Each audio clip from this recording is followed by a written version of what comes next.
Welcome to the world of Byzantium's twilight. Tonight, we begin our journey into the final, fading days of an empire that shaped so much of our world. Settle in now, find your coziest spot. Let the day's worries drift away like the softest cloud. Perhaps you're nestled in a favorite armchair, or maybe you've found a quiet corner by a window.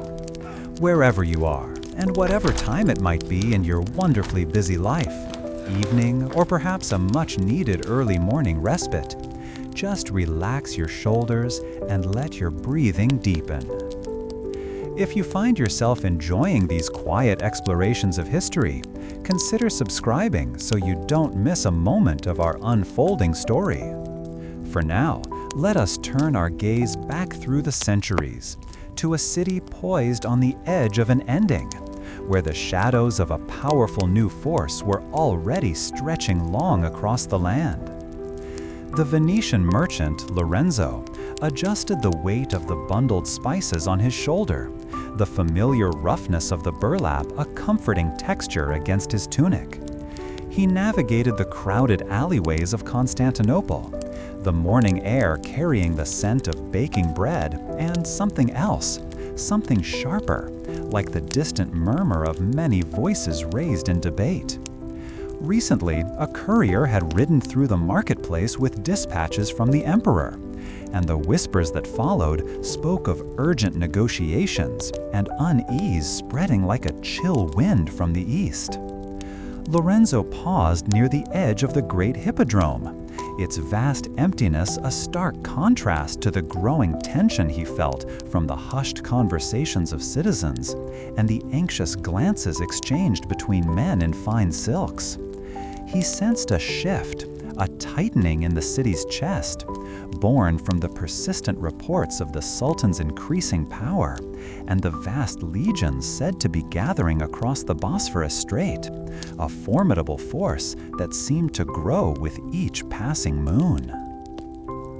He continued his walk, the sounds of the city rising around him, a donkey braying, the clang of a blacksmith's hammer, the distant toll of church bells. Yet beneath it all, a new undercurrent of worry pulsed. In the emperor's council chambers, discussions had been fervent, a constant clash between those who urged unwavering adherence to the old ways and those who saw a desperate need for new alliances, even with those from the distant west whose faith differed.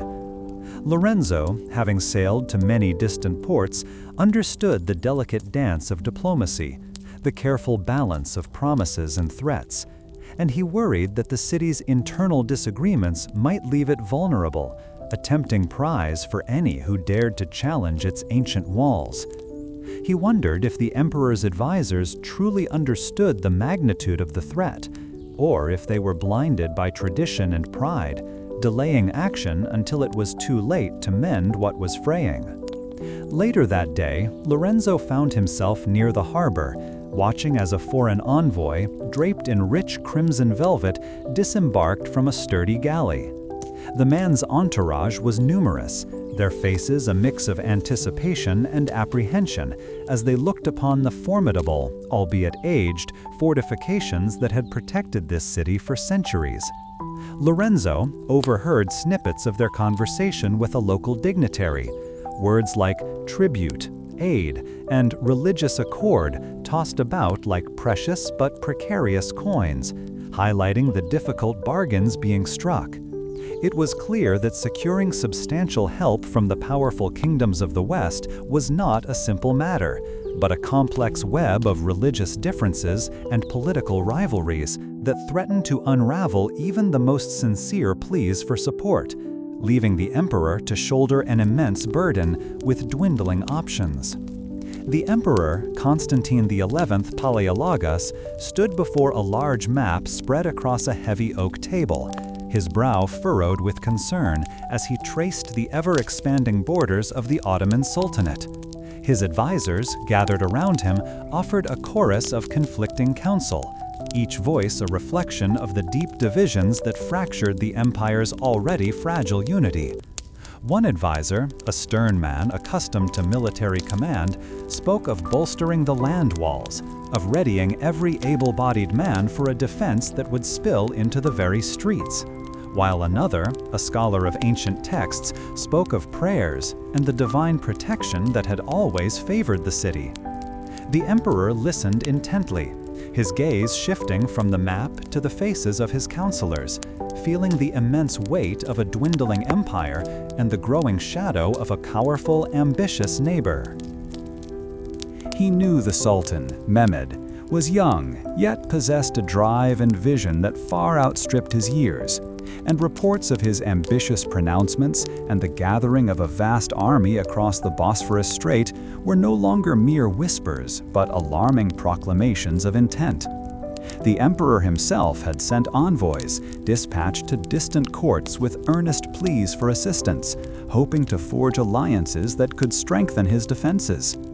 However, the price of such aid was often a willingness to mend the ancient schism between the Eastern and Western churches, a proposition that stirred deep resentment and suspicion among many of his own people, creating a profound dilemma where desperate need clashed with deeply held beliefs. This division, he realized, was as dangerous as any army massed on the horizon, potentially weakening their resolve from within. A respected Byzantine general, Ioannes, who had seen countless campaigns, stood observing a group of foreign soldiers drilling in the courtyard below the palace. They were skilled, their movements precise and coordinated, but they were not the sons of Constantinople, not men born and raised within these ancient walls. And their presence, while necessary, underscored a deeper concern for Ioannes. He felt a quiet worry about the city's own fighting spirit, a sense that the populace had grown too accustomed to the protection of its formidable defenses, perhaps forgetting the personal courage required to truly defend one's home. He knew the emperor shared this concern, the responsibility of galvanizing a city that was a pale shadow of its former glory weighing heavily upon him, a task made even more daunting by the growing disparity in strength. In his private chambers, the emperor meticulously reviewed the available resources, a stark inventory of meager supplies and a dwindling treasury that offered little comfort against the scale of the looming threat. He felt the immense pressure of leading a city that, while still grand, was a mere echo of its imperial past, its vast population now reliant on the strength and wisdom of a ruler burdened by history and foresight. He sought solace in prayer, in the familiar rituals of his faith. But even there, the weight of his responsibility pressed down, each moment a calculated risk, each decision a gamble with the fate of his ancestral home. The persistent reports of the Sultan's growing might, coupled with the internal hesitations regarding Western aid, painted a grim picture, demanding a difficult balance between hope and realism. Across the Golden Horn, in the burgeoning Ottoman encampment, a different kind of energy pulsed, one of anticipation and immense organized effort. Sultan Mehmed II, a figure of unwavering ambition, surveyed his domain with a gaze fixed on the distant, legendary city. He conversed with his most trusted advisors, the strategic importance of Constantinople, the red apple of the East, a prize that had eluded his predecessors for generations, a constant topic of their discussions. They spoke of the religious arguments that justified their quest, the belief that the conquest was divinely ordained. And the Sultan listened, his mind already strategizing, his resolve hardened by the knowledge that his lineage demanded this ultimate triumph, a destiny he pursued with relentless single-mindedness. Mehmed's engineers and laborers, a veritable army unto themselves, toiled day and night under his watchful eye. Their collective efforts focused on a single awe-inspiring creation, the colossal cannon known as basilica. The sheer scale of its construction, the intricate workings of its siege machinery, and the dedication of the skilled craftsmen all spoke to the Sultan's absolute commitment to overwhelming the city's defenses. This formidable weapon, designed to shatter ancient stone with a single blast, represented a new era of warfare, a testament to Ottoman innovation and military might. The sheer effort involved in its creation underscored the Sultan's determination to bring down the legendary walls, a symbol of his ambition to forge a new empire. News of this monstrous weapon, along with the sheer size of the Sultan's assembled forces, began to seep into Constantinople, carried by merchants returning from the mainland and through fragmented reports from scout patrols. Among the foreign contingents defending the city, a German mercenary, his face weathered by countless skirmishes, discussed the implications with his comrades. He spoke of the devastating power of such artillery, a force that could reduce even the strongest fortifications to rubble, and a sense of unease settled over the group as they contemplated the daunting task ahead. They wondered, with a mixture of apprehension and grudging respect for their adversary, if the legendary Theodosian walls, the pride of the empire for a millennium, could truly withstand such an unprecedented onslaught. The emperor, meanwhile, personally oversaw the preparations along the famed Theodosian walls, walking the ramparts, speaking with the men tasked with their defense, and inspecting the formidable, if somewhat aged, fortifications. He knew the city's defenses were its greatest asset, but the constant threat of the massive Ottoman cannon, the basilica, loomed large in his thoughts, a harbinger of destruction.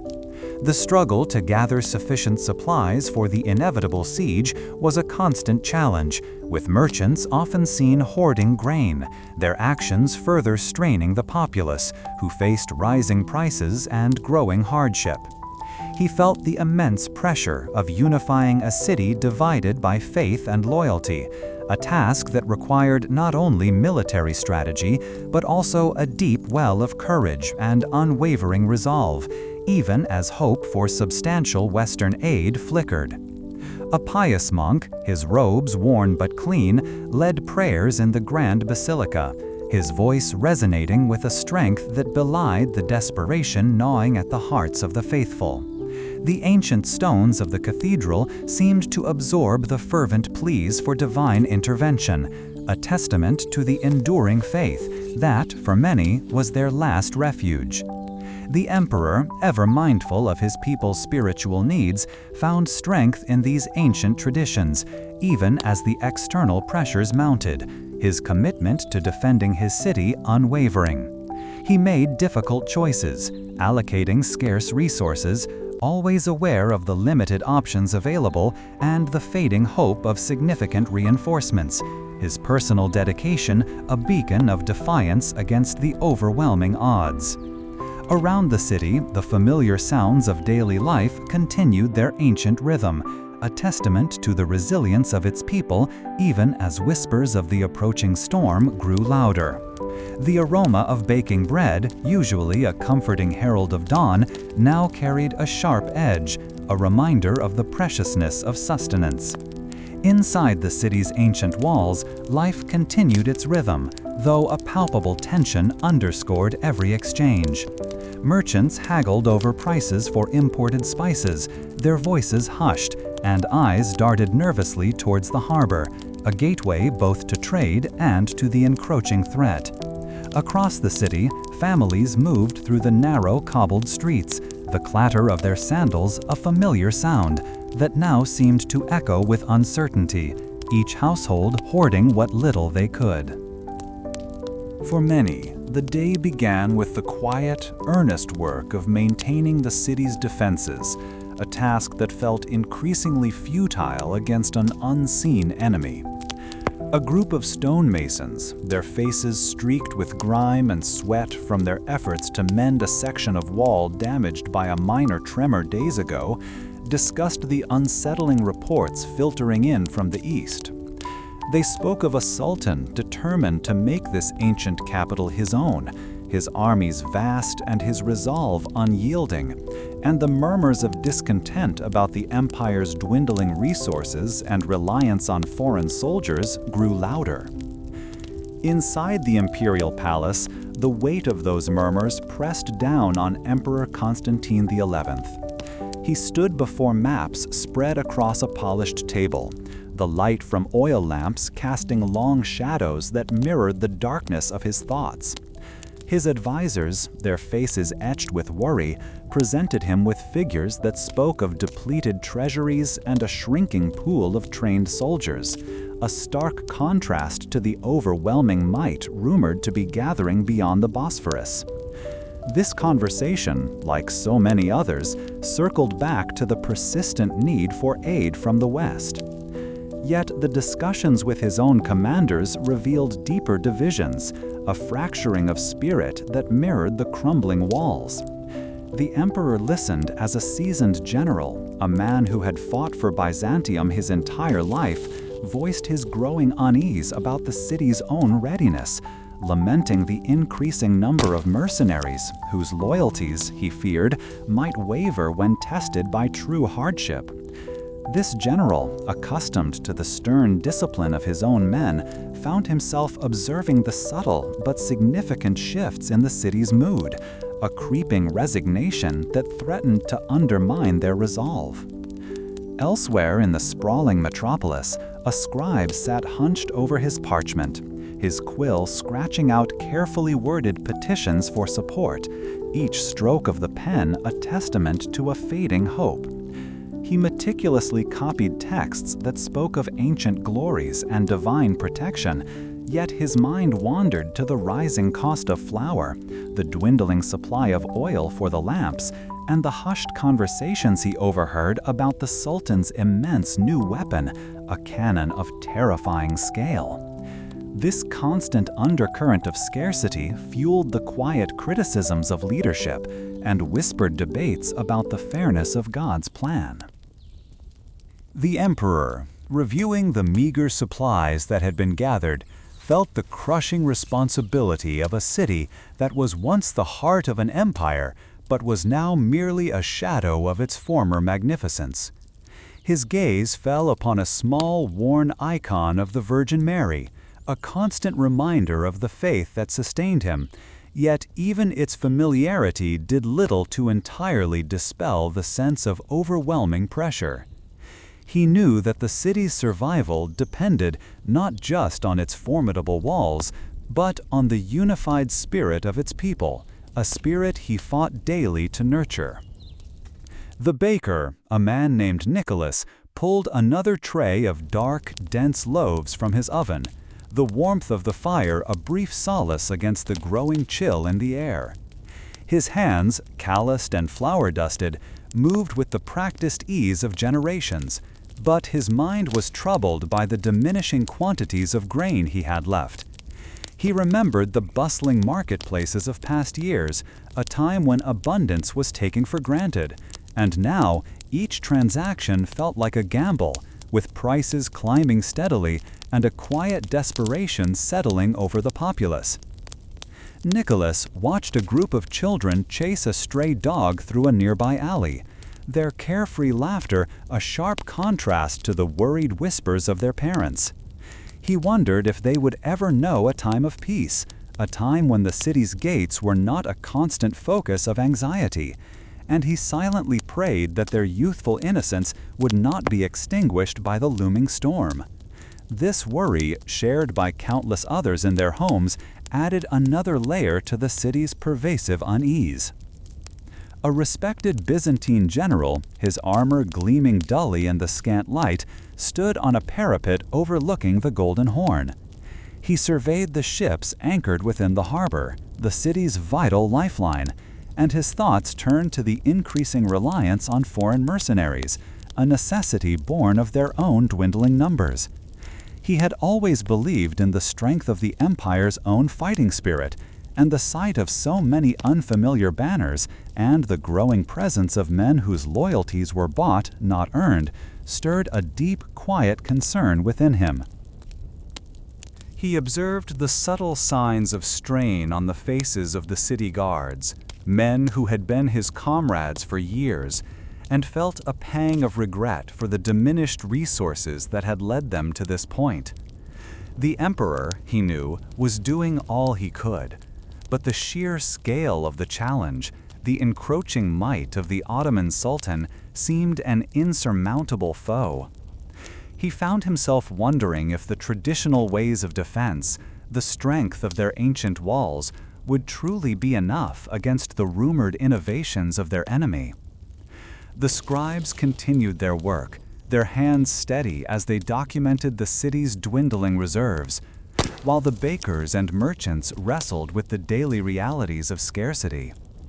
The emperor and his generals grappled with the weight of a besieged realm, a complex tapestry of interwoven worries and dwindling hopes. The baker, Nicholas, dusted flour from his hands, his gaze fixed on the city gates, as the scent of his fresh bread mingled with the unspoken anxieties of a people living under the long shadow of an approaching threat. The knowledge of the formidable weapon being forged across the water, a whisper that had grown into a roar, lingered in the quiet moments between the sounds of daily life. Across the narrow strait, the earth trembled with the rhythm of 1,000 hammers, each blow an insult to the ancient stones of the Queen of Cities. For weeks, a murmur had spread through the narrow streets of Constantinople, a growing dread like the chill before an icy wind. Tales arrived of a colossal forge, roaring day and night, where craftsmen toiled under the watchful gaze of the young sultan. They spoke of a monstrous piece of artillery, larger than any seen before, intended not for breaching a single wall, but for shattering an entire city. This news arrived like a physical blow to the morale of those within the city's embrace.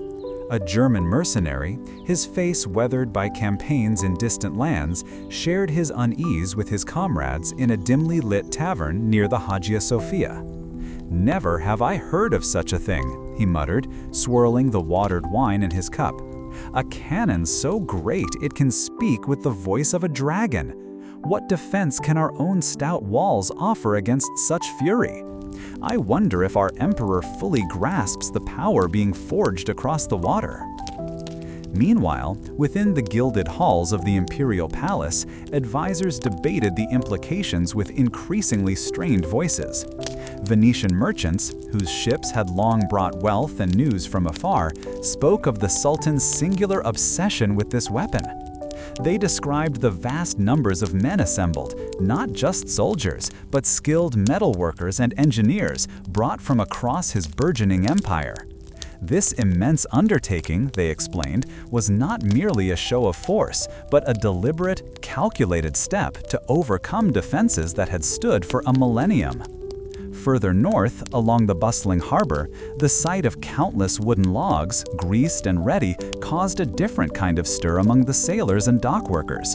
Whispers turned to incredulous shouts as men began hauling ships not through the water but over land, inch by laborious inch. This audacious maneuver, aimed at bypassing the great chain that protected the Golden Horn, was the Sultan's audacious gamble, a testament to his inventive approach to warfare. It demonstrated a willingness to defy convention and exploit any advantage, however unusual. The whispers of this overland fleet reached the city's defenders with a mixture of disbelief and growing alarm. Giovanni Giustiniani Longo, a Genoese soldier of fortune known for his keen tactical mind, met with his own captains to discuss this unprecedented development. "If they can achieve this," he stated, his brow furrowed, "then no part of our city is truly safe. They are not merely attacking our walls, they are attacking the very logic of our defense." He felt the familiar pressure of a commander tasked with protecting men and fortifications against an unseen, ever-evolving threat. The scale of the Ottoman preparations, particularly the construction of this enormous cannon, was an ongoing source of discussion and anxiety. Skilled artisans within Constantinople, accustomed to delicate gold work and intricate mosaics, found themselves discussing the principles of ballistics and the tensile strength of iron. They wondered if the ancient craft guilds, renowned for their artistry, could also adapt to the urgent needs of defense, perhaps devising new methods to reinforce the ramparts or counter the monstrous projectile. This was a clash not just of armies, but of centuries of differing technologies. In the vast Ottoman encampment, the Sultan Mehmed II received detailed reports on the progress of his grand weapon. He often walked among the teams of laborers, his presence a silent, potent motivation. He spoke with the engineers, urging them to hasten their work, his ambition burning as brightly as the forges themselves. He understood that this weapon, nicknamed basilica, was not just a tool of war, but a symbol of his dominion, a declaration that his reign would be marked by unprecedented might. Even as the city braced for the bombardment, a subtle debate emerged amongst the Byzantine clergy. Some argued for intensified prayers, believing divine intervention would shield them, pointing to past miracles. Others, however, felt a more practical approach was necessary, suggesting that any salvaged metal from old buildings might be melted down and repurposed for defensive measures or even smaller, more mobile cannons. The emperor's own faith was strong, yet he felt the pull of these diverging counsels, each promising a different path to salvation. The sheer effort involved in transporting the giant cannon and the scale of the army itself presented a stark contrast to the city's own precarious state. The bakers, normally singing as they pulled golden loaves from their ovens, now spoke in hushed tones about dwindling grain supplies and the rising cost of flour. One baker, wiping flour from his brow, wryly commented to a customer, "Soon we may need to offer prayers for the flour itself to multiply. Or perhaps we could fashion cannonballs from stale bread, if only to keep our spirits up." As the days wore on, and the ground shook with the distant hammering, a palpable tension settled over the city. The foreign contingents, accustomed to the swift pace of raiding or skirmishes, found themselves in an unfamiliar waiting game, contemplating the sheer, overwhelming force gathering against them. They discussed the known capabilities of such massive artillery, sharing tales of walls crumbling under sustained assault. The skilled German soldier, his earlier anxieties now a cold certainty, began to fashion extra bracing for his shield, a small gesture against the coming storm. In these quiet moments, he could almost forget the weight of the approaching earth-shattering might. The vast encampment outside the city's ancient fortifications buzzed with a different sort of energy. While the construction of the great cannon had demanded immense labor, the current focus was on the desperate efforts to secure the city's very lifeblood, its food. Bakers, their faces streaked with flour and weariness, worked from before dawn until late into the night, their ovens glowing like watchful eyes in the gloom. Yet even their most vigorous efforts could not meet the growing demand. The familiar scent of baking bread, once a comforting presence that wafted through the narrow lanes, now seemed a rarer, more precious thing, sought after by many, but available to few. A respected elder, his hands gnarled from a lifetime of tending vines in the countryside that now lay outside the walls, found himself looking at the scant provisions displayed in the market square. He remembered seasons past, when baskets overflowed with plump figs, and the air hummed with the chatter of traders haggling over bundles of fresh herbs. Now, the stalls held only dried beans, tough roots, and olives preserved in brine.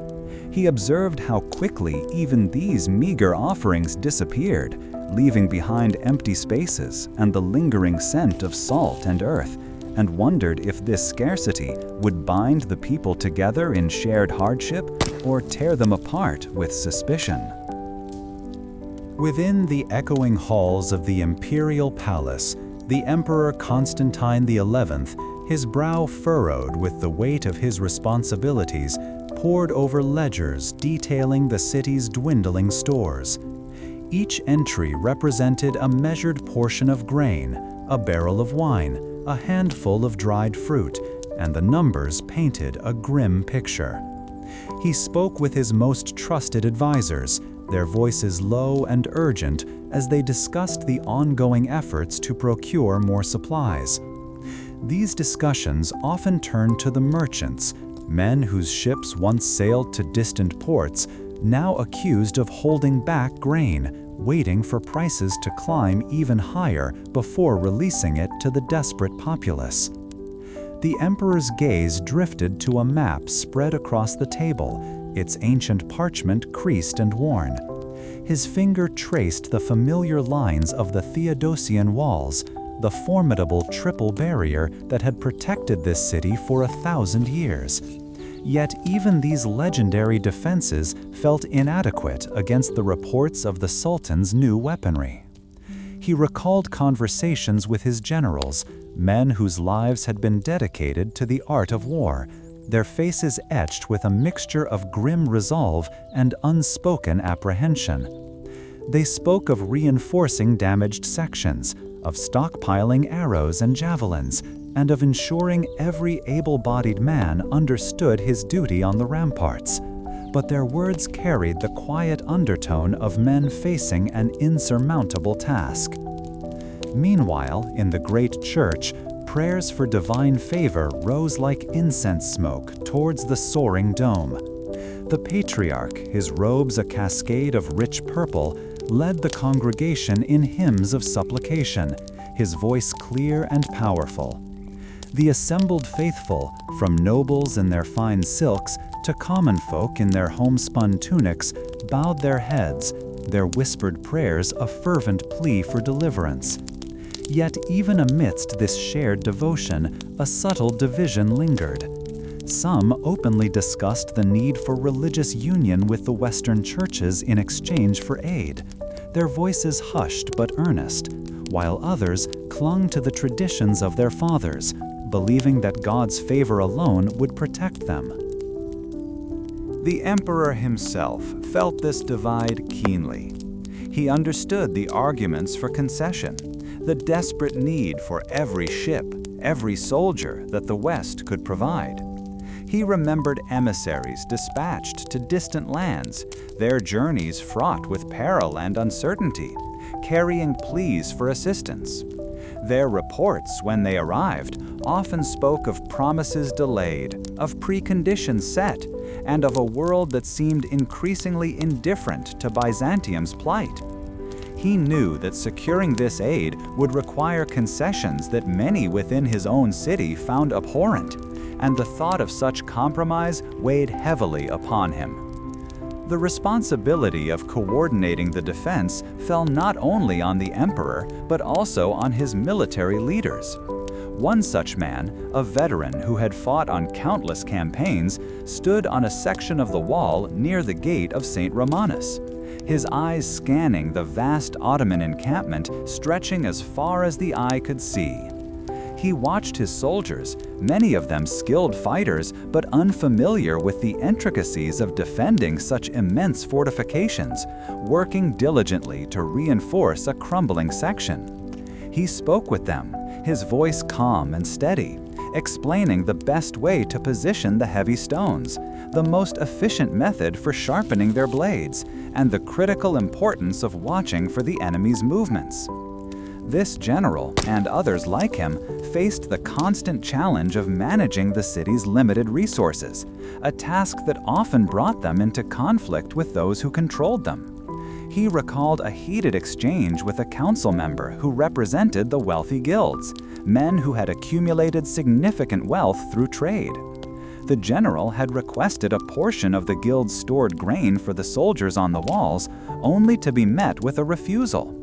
The council member citing the city's need for a stable food supply for the general population and the potential for unrest if prices were allowed to fluctuate wildly due to military requisitions. This tension between military necessity and civilian welfare was a constant undercurrent.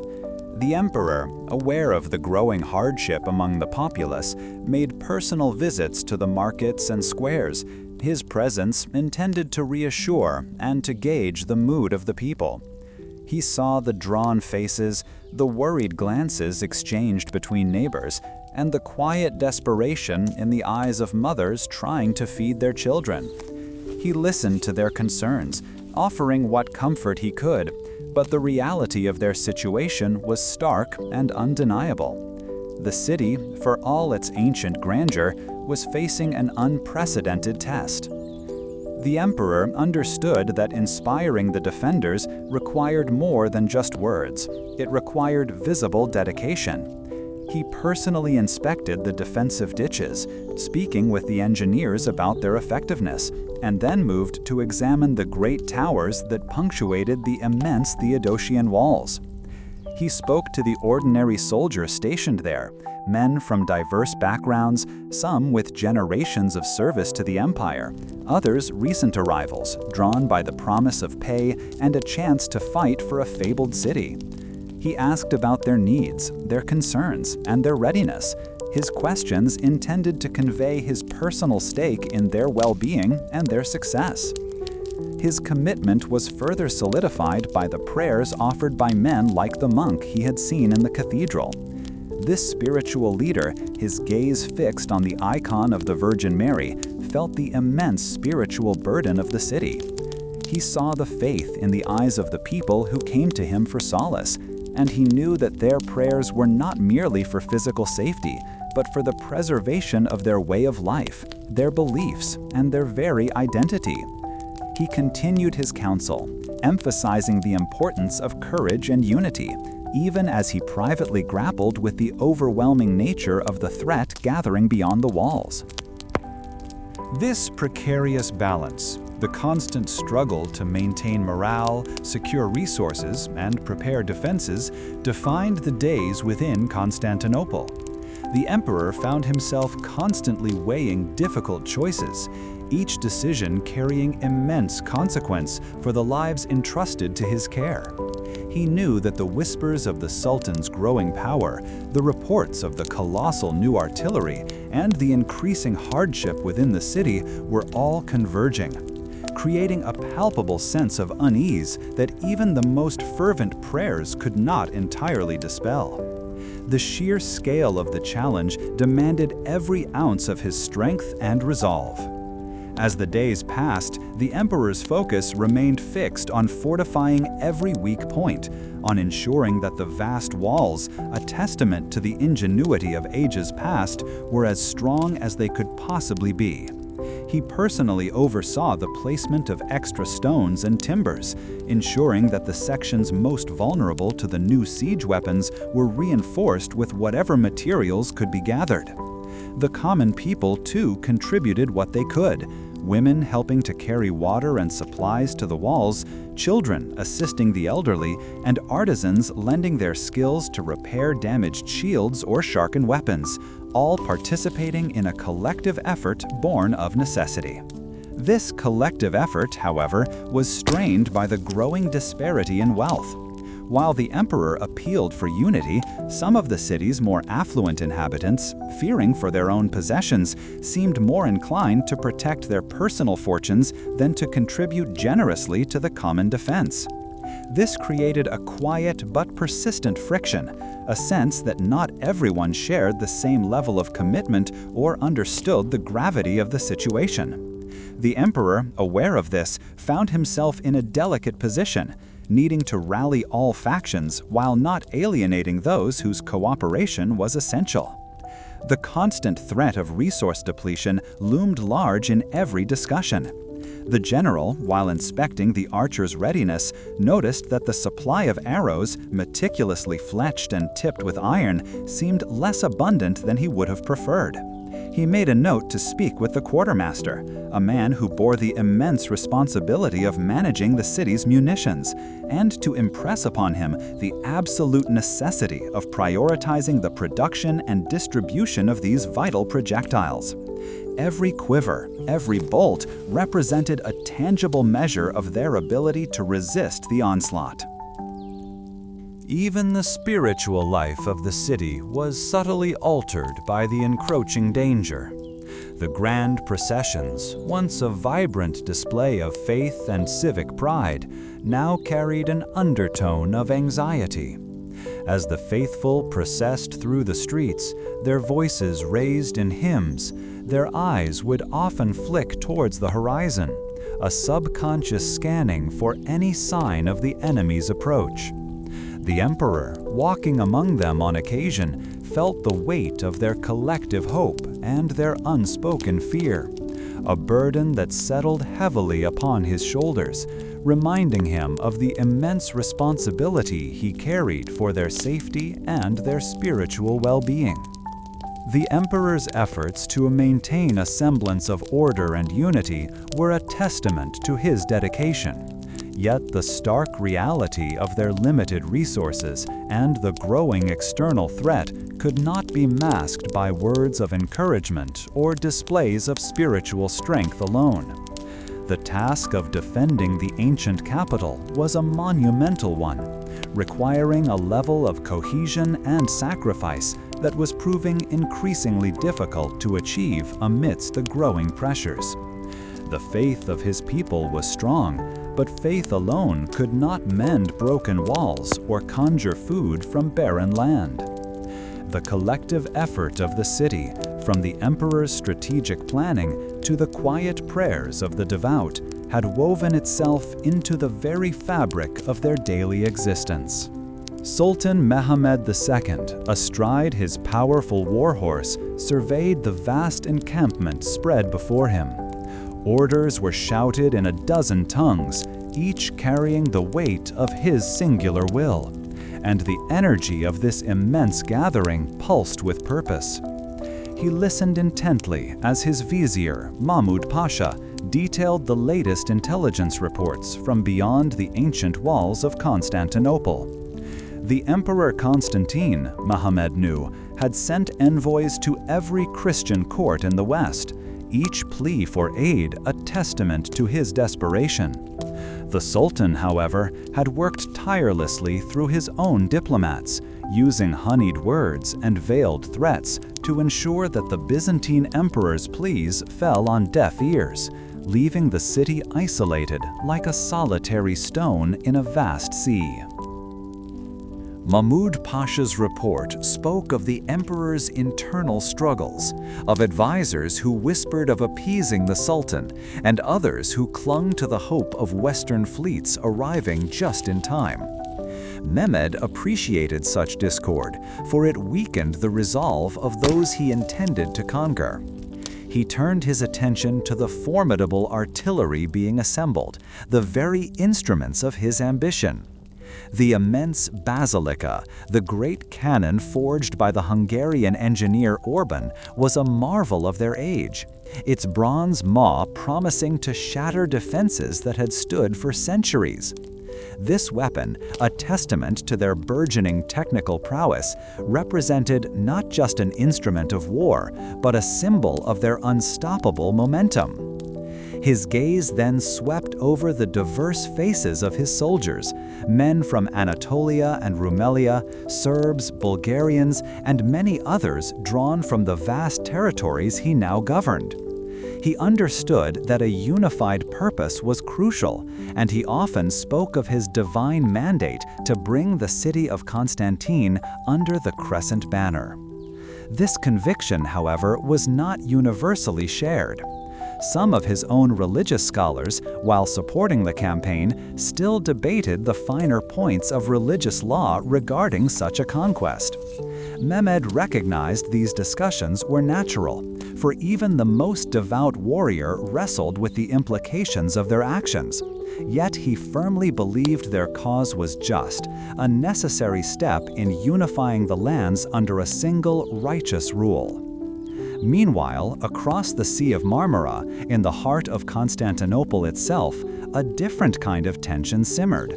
The air within the city, though not heavy with oppressive heat, was often punctuated by the distant cries of seagulls and the murmuring of crowds in the marketplace.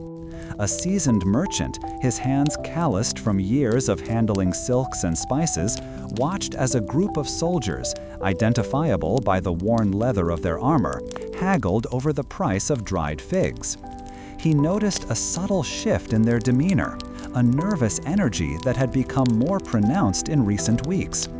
The rising cost of grain and the increasingly frequent patrols along the walls spoke of a city bracing for something grave.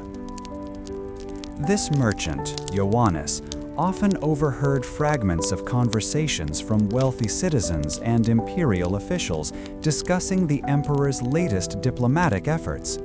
Whispers of tribute payments and offers of vassalage were exchanged in hushed tones, fueling a quiet despair among those who understood the gravity of their precarious position.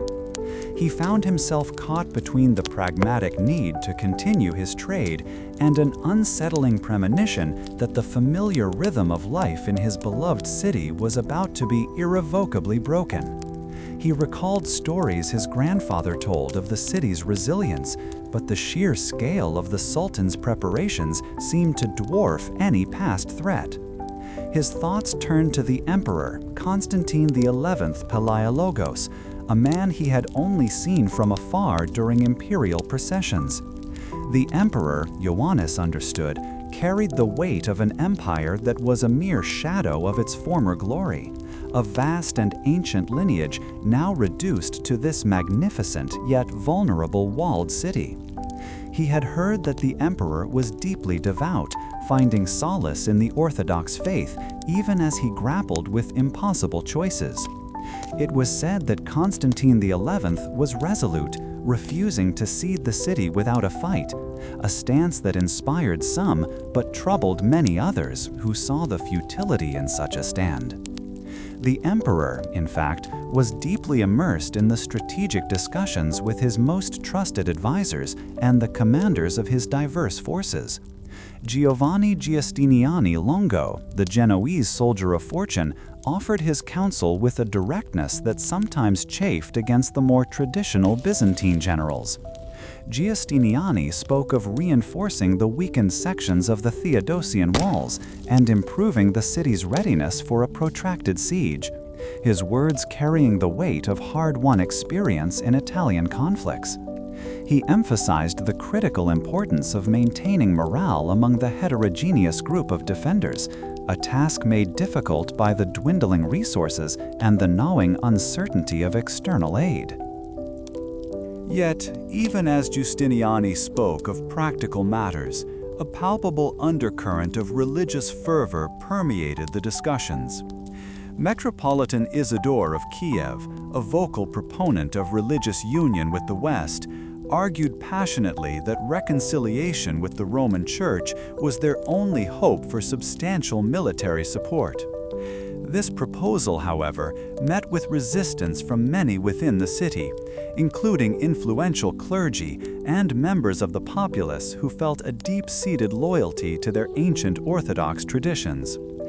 The emperor found himself navigating this deeply divisive issue, understanding that religious unity was as vital as the strength of their walls, yet acutely aware of how it fractured their already beleaguered populace.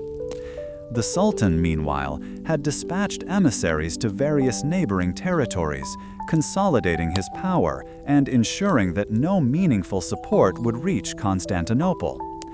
These diplomatic maneuvers, coupled with the constant probing of the Byzantine defenses by Ottoman scouts, created a suffocating atmosphere of anticipation. Mehmed's strategy was to systematically isolate his prize, to bleed it of resources and hope until the very moment he chose to deliver the final blow. He was a patient man, one who understood that the psychological preparation for conquest was as important as the physical deployment of his vast army.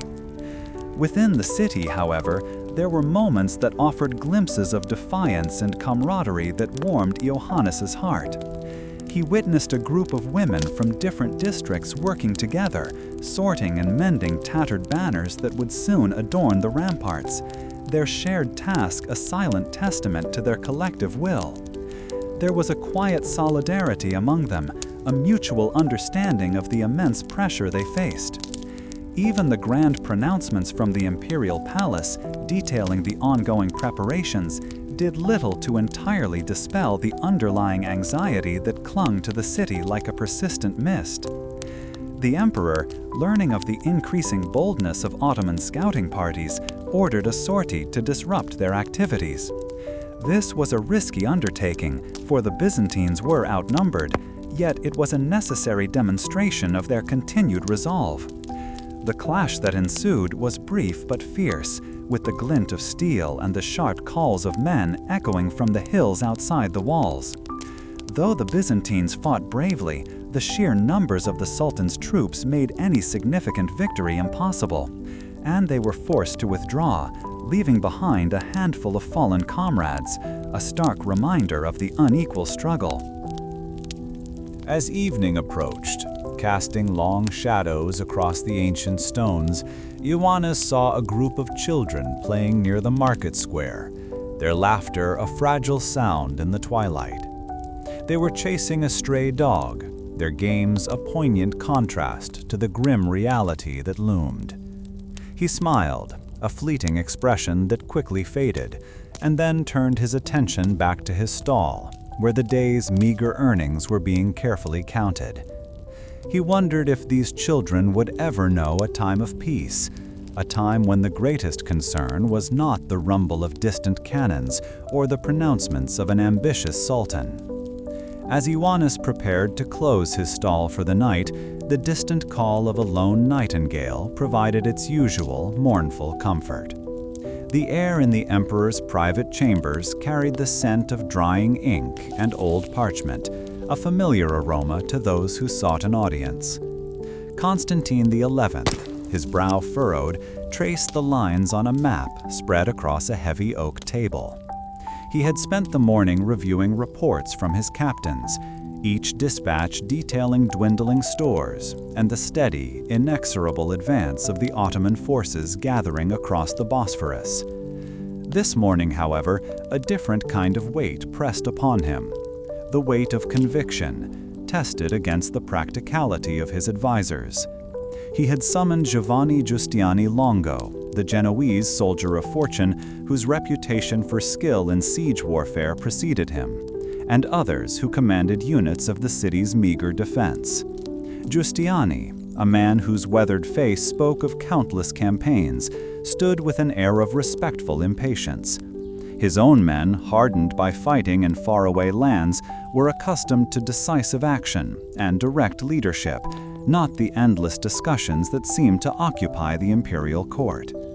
He had already voiced his concerns about the city's walls, particularly the section near the Gate of St. Romanus, which he deemed most vulnerable to the Sultan's famed bombardments, a type of weapon that had changed warfare forever. His advice had been blunt: reinforce that section with every available man and material, and prepare for the worst. As Ioannis prepared to close his stall for the night, the distant call of a lone nightingale provided its usual mournful comfort. Meanwhile, within the hushed sanctity of the Hagia Sophia, the Patriarch of Constantinople led a solemn service, his resonant voice echoing through the vast dome. The assembled faithful, a mix of nobility and common folk, bowed their heads, their prayers a desperate plea for divine protection. For many, the union of the Eastern Orthodox and Roman Catholic churches, a proposal that had been a condition for Western aid, remained a deeply divisive issue. Some saw it as a necessary sacrifice to secure salvation from the Ottoman threat, while others viewed it as a betrayal of their ancient faith, a theological compromise that felt like a surrender of their very soul. Constantine understood this spiritual chasm. He himself wrestled with the implications, praying for guidance that seemed to elude him in the clamor of his duties. His own deep piety, a source of solace in darker times, now felt like a burden as he navigated the treacherous currents of religious politics. He had made his commitment to the Orthodox faith clear, yet the necessity of Western support, particularly from the Pope in Rome, forced him into a delicate dance. He knew that alienating either side could prove fatal to his city. The emperor turned his gaze back to Giustiniani, his voice measured. "My friend," he began, his tone conveying a weariness that few outside his inner circle saw, "your counsel on the walls is valued. But tell me, what do you make of the spirit of our own men, those not of your league, or the Venetian ships? Do they possess the courage to face what is coming?" He paused, his eyes scanning the faces of his Greek commanders, men who had grown up within the shadow of the emperors and the great walls, men whose loyalty was unquestioned, but whose experience with such overwhelming force was limited. One of his own seasoned generals, a man named Demetrios, whose silver hair marked years of service, stepped forward. He spoke with a quiet dignity, his words carefully chosen. "Your Majesty," he said, his voice carrying the weight of experience. "Our men are brave. They have defended these walls for generations against lesser threats. But," he hesitated, choosing his words with precision, "they have not faced cannon of such magnitude. Their courage will be tested, as will their training. We must ensure they are not demoralized by the sheer scale of the enemy's preparations." Demetrios's words hung in the air, a somber acknowledgement of the fear that, like a creeping vine, threatened to choke the city's resolve. The whispers of the Great Bombard, a monstrous cannon capable of hurling stone balls the size of small houses, had reached the city's defenses days ago. It was a weapon unlike any they had ever encountered, a testament to the Sultan's relentless drive and his willingness to embrace new, devastating technologies, a contrast to the empire's reliance on its ancient fortifications, a proud legacy now facing an unprecedented challenge. This reliance on tradition, while deeply ingrained, represented a fundamental conflict. The empire, once the mighty heart of a vast territory, was now a city-state, its strength sapped by centuries of conflict and shrinking borders. The emperor found himself constantly balancing the preservation of his heritage and faith with the stark realities of survival. He had seen firsthand the devastating impact of inaction and the futility of clinging to outdated strategies when faced with an enemy that innovated with such terrifying speed and efficiency. He considered the pleas from Venice and Genoa, merchant republics whose ships now formed a crucial part of his defense. Their captains demanded payment and assurances that, despite the religious divisions, the city's eventual fate would not mean their own ruin. The emperor felt the sting of their demands. The knowledge that his desperate need for their aid made him beholden to their interests, a far cry from the days when the Byzantine emperor commanded the respect of the entire known world. The emperor's mind, however, kept returning to the people within the walls. He had walked among them, seeing the hope in some eyes and the dawning fear in others as the Ottoman camps grew larger and more imposing across the water. He knew that while his generals and advisors debated strategy and diplomacy, the baker and his family, the scribe and his children, would bear the brunt of the coming storm.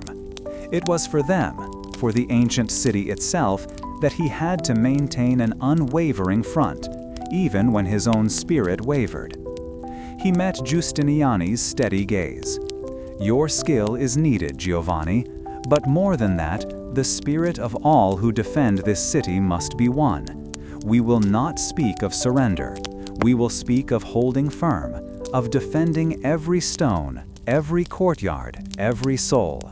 My faith is in God, and my resolve is in seeing this through, whatever the cost." His voice, though weary, carried an unshakable conviction, a commitment that transcended the political wrangling and the immense military might arrayed against them, a testament to his personal vow to his city and his heritage. He knew that this was not a decision to be made lightly, nor was it one that could be borne alone. He had to trust in the men around him, in the resilience of his people, and in the enduring strength of the walls that had protected Constantinople for over 1,000 years. The task ahead was immense, a confrontation that would test the very foundations of his empire and his faith, a challenge that would define his reign and the fate of this ancient, storied city, a stark confrontation against a rapidly changing world that offered little room for compromise or retreat. The day's discussions had illuminated the deep divisions and the stark realities facing Constantinople, but the emperor's resolve had set a course for the days ahead. The city prepared. The first distant rumble reached the city walls not as thunder, but as a deep, resonant thrum that vibrated through the very stones beneath the defenders' feet. Across the Golden Horn, a forest of masts, dark and menacing against the pale sky, had appeared overnight, an unspoken declaration of intent. Within the city, the weight of this new presence settled like a shroud, prompting a flurry of activity. Merchants, accustomed to the predictable ebb and flow of trade, now scurried through the narrow streets, their usual boisterous calls replaced by hushed, anxious exchanges about their dwindling stocks. A potter, his hands stained with the rich red clay of the earth, paused his work, wiping sweat from his brow with a forearm, his gaze drawn to the harbor where the great chain, a formidable barrier forged generations ago, now seemed a fragile thread against the approaching might. The great gun, known to the Ottoman camp as basilica, was not merely a weapon. It was a testament to an ambition that dwarfed all previous threats. Its sheer presence on the Galata side of the strait seemed to suck the very breath from the air around it. Engineers, their faces grim and intent, meticulously adjusted the massive bronze barrel, the metal gleaming dully in the diffused light. Laborers, their backs bowed under the strain, hauled immense stones to shore up its foundation, the rhythmic clang of hammers and picks a counterpoint to the distant cries of seagulls. This colossal cannon, a marvel of both skill and brute force, was more than just metal. It was a promise of fire and destruction, a chilling harbinger of the storm about to break upon the ancient walls. Meanwhile, within the city's labyrinthine passages, the men tasked with its defense began their own preparations, a stark contrast in scale and resource. Giovanni Giustiani Longo, a Genoese captain known for his resolute demeanor, gathered his contingent, their brightly colored banners a brave splash against the muted stone of their posts along the ramparts. He spoke to them in a low, firm voice, his words carrying the weight of experience, pointing out the various sections of the formidable Theodosian walls that would require their immediate attention. He explained that while the city's natural defenses were strong, the sheer number of their adversaries meant that every single stone, every gap, every vantage point would be contested with fierce tenacity, a sentiment that resonated with the seasoned soldiers who understood the grim arithmetic of siege warfare. As the daylight began to wane, casting long shadows across the battlements, a young boy named Demetrios, no older than 10, climbed to his family's rooftop, a place usually reserved for watching the passing ships and dreaming of distant lands. Tonight, however, his eyes were fixed on the opposite shore, where countless fires flickered like fallen stars, signaling the immense encampment of the Sultan's army. He felt a strange mix of terror and awe, a fascination with the sheer magnitude of the spectacle unfolding before him, a sight that even his father, a seasoned merchant, had only spoken of in hushed tones. He pressed his face against the cool stone, the distant murmur of thousands of men, a palpable presence that seemed to press against the very fabric of the night. The Ottoman engineers, working with a relentless efficiency, had anticipated the defensive advantage of the Golden Horn's narrow mouth, a waterway that had long protected this flank of the city. Their audacious plan, however, was to bypass this natural barrier altogether. Teams of men, their muscles straining, began the arduous task of dragging ships over land, fitting them with sturdy wooden cradles and greased logs. This seemingly impossible feat, whispered about by the Byzantine watchmen with a mixture of disbelief and dread, was a demonstration of a strategic ingenuity that the city's defenders had not fully anticipated. It meant that the formidable chain, a symbol of Constantinople's naval strength, might soon be rendered obsolete, opening a new and devastating avenue for the enemy's assault. The sheer scale of the Ottoman preparations began to weigh heavily on the city's inhabitants, even those most removed from the front lines. A baker, his face dusted with flour, found himself measuring out his loaves with a new, meticulous care, the dwindling supply of grain a constant worry. He had seen fewer carts of wheat arriving in recent days, and the price of flour had climbed steadily, prompting hushed complaints from his customers, many of whom were already struggling to make ends meet. He wondered if the old ways of abundance would survive this, if the familiar scent of fresh bread would become a memory for his children, a thought that added a layer of unease to his daily labor. On the seaward side of the city, the great iron chain, thick as a man's waist and stretching from the Byzantine shore to the Genoese colony of Galata, formed a formidable barrier. Its links, forged in fires centuries ago, gleamed faintly in the intermittent lamplight. As the first ships of the Ottoman fleet approached, their sails billowing with the offshore breeze, a palpable tension gripped the defenders stationed along the harbor's edge. The sheer number of these vessels, a dark armada intent on breaching the city's naval defenses, was a sobering sight. The effectiveness of this ancient chain in preventing a naval landing into the protected waters of the Golden Horn was a matter of intense focus for both sides. The earth continued to tremble with the concussions from the great gun, each blast a physical blow to the city's resilience. Sections of the ancient Theodosian walls, battered by relentless bombardment, showed visible signs of damage, with stones dislodged and mortar crumbling. Defenders, their faces streaked with grime and sweat, worked tirelessly to shore up the breaches, using timber, stones, and whatever materials they could gather. The sound of their efforts, the sharp crack of wood being hammered into place, and the scrape of debris being cleared, was a constant undercurrent to the deeper, more terrifying roar of the Ottoman artillery. These were not grand strategic maneuvers, but the desperate, gritty work of men clinging to their homes. The city's population, accustomed to relative peace for generations, now found themselves thrust into a brutal reality. Women and children huddled in homes, their ears straining to distinguish the terrifying sounds of battle from the ordinary noises of the city. One mother, cradling her infant, felt a tremor pass through the floorboards and instinctively pulled the child closer, whispering reassurances that she herself did not fully feel.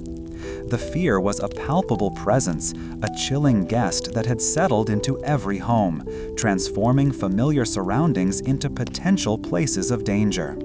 The knowledge that they were utterly reliant on the strength of the walls and the courage of the men defending them created a shared vulnerability. The effectiveness of the city's own naval forces, though smaller in number, was still a critical factor. A squadron of Byzantine ships, their oarsmen working in unison, moved with practiced skill, attempting to disrupt the Ottoman blockade and harass their vessels. These were skirmishes, brief and violent clashes at sea, where the skilled seamanship of the defenders often held its own against the larger Ottoman fleet.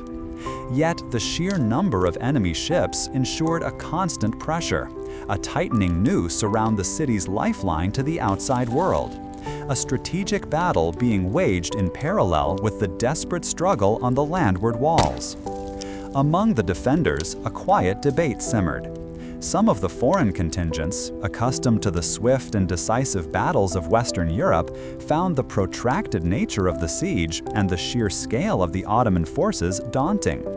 They questioned the wisdom of defending a city that seemed to be slowly, inexorably being ground down. Others, however, drawn by a sense of duty, honor, or even the promise of reward, remained steadfast, their commitment a testament to the diverse loyalties that had been drawn to Constantinople's final stand.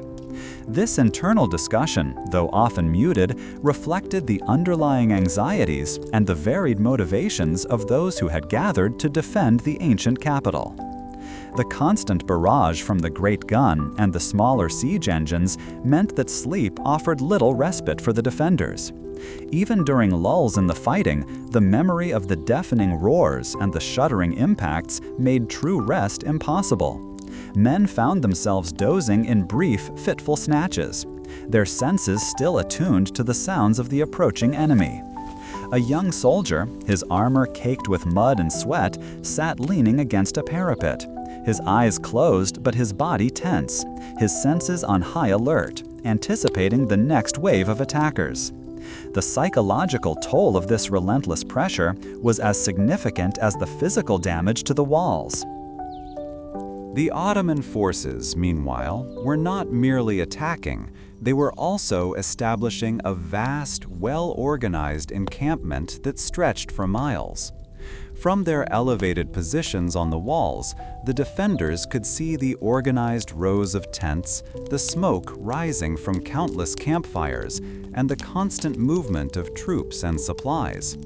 This visible demonstration of the enemy's overwhelming numbers served as a stark reminder of the monumental task before them, a visual representation of the vast resources the Sultan had marshaled for this singular purpose.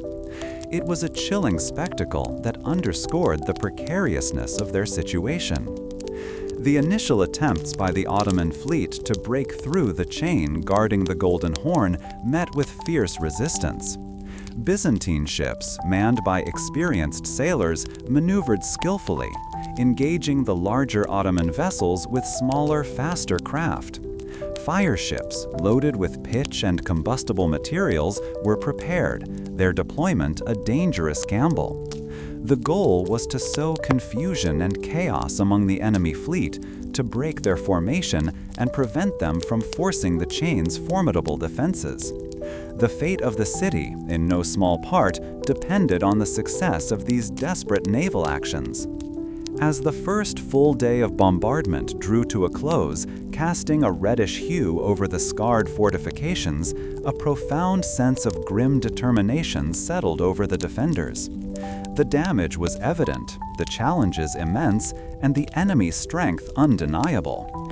Yet, in the weary eyes of the soldiers, in the quiet prayers offered by the few remaining priests, and in the steadfastness of commanders like Giustiniani, there was a refusal to yield, a commitment to protect what remained. The city, though under siege, was not yet broken, its spirit a flickering flame against the encroaching darkness. With the roar of the cannons fading into the encroaching dusk, the defenders found a weary solace in the familiar routines of reinforcing the battered walls. The relentless pounding of stone against stone had become a constant companion, a rhythm of dread that pulsed through the city's very heart. Each thunderous impact of the great cannon, the basilica, against the Theodosian walls sent shivers not just through the packed earth and mortar, but through the souls of those defending them.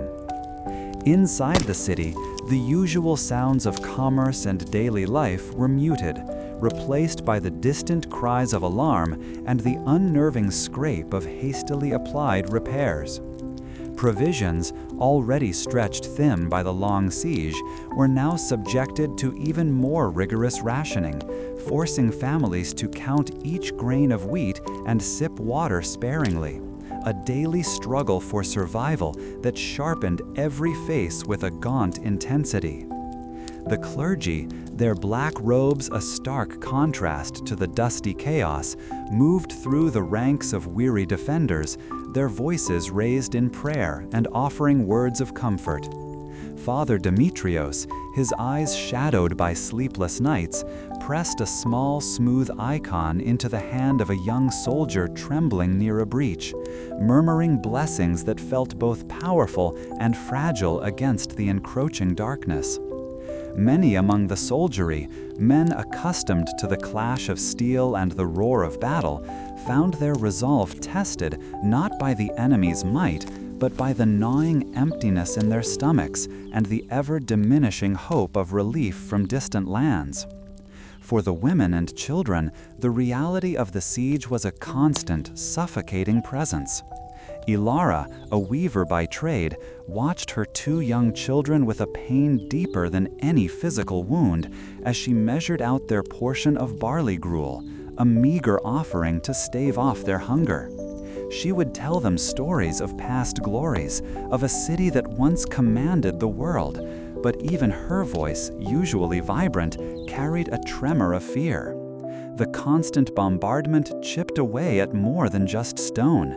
It eroded the very foundation of their peace, leaving behind a landscape of anxiety and a profound uncertainty about the morrow.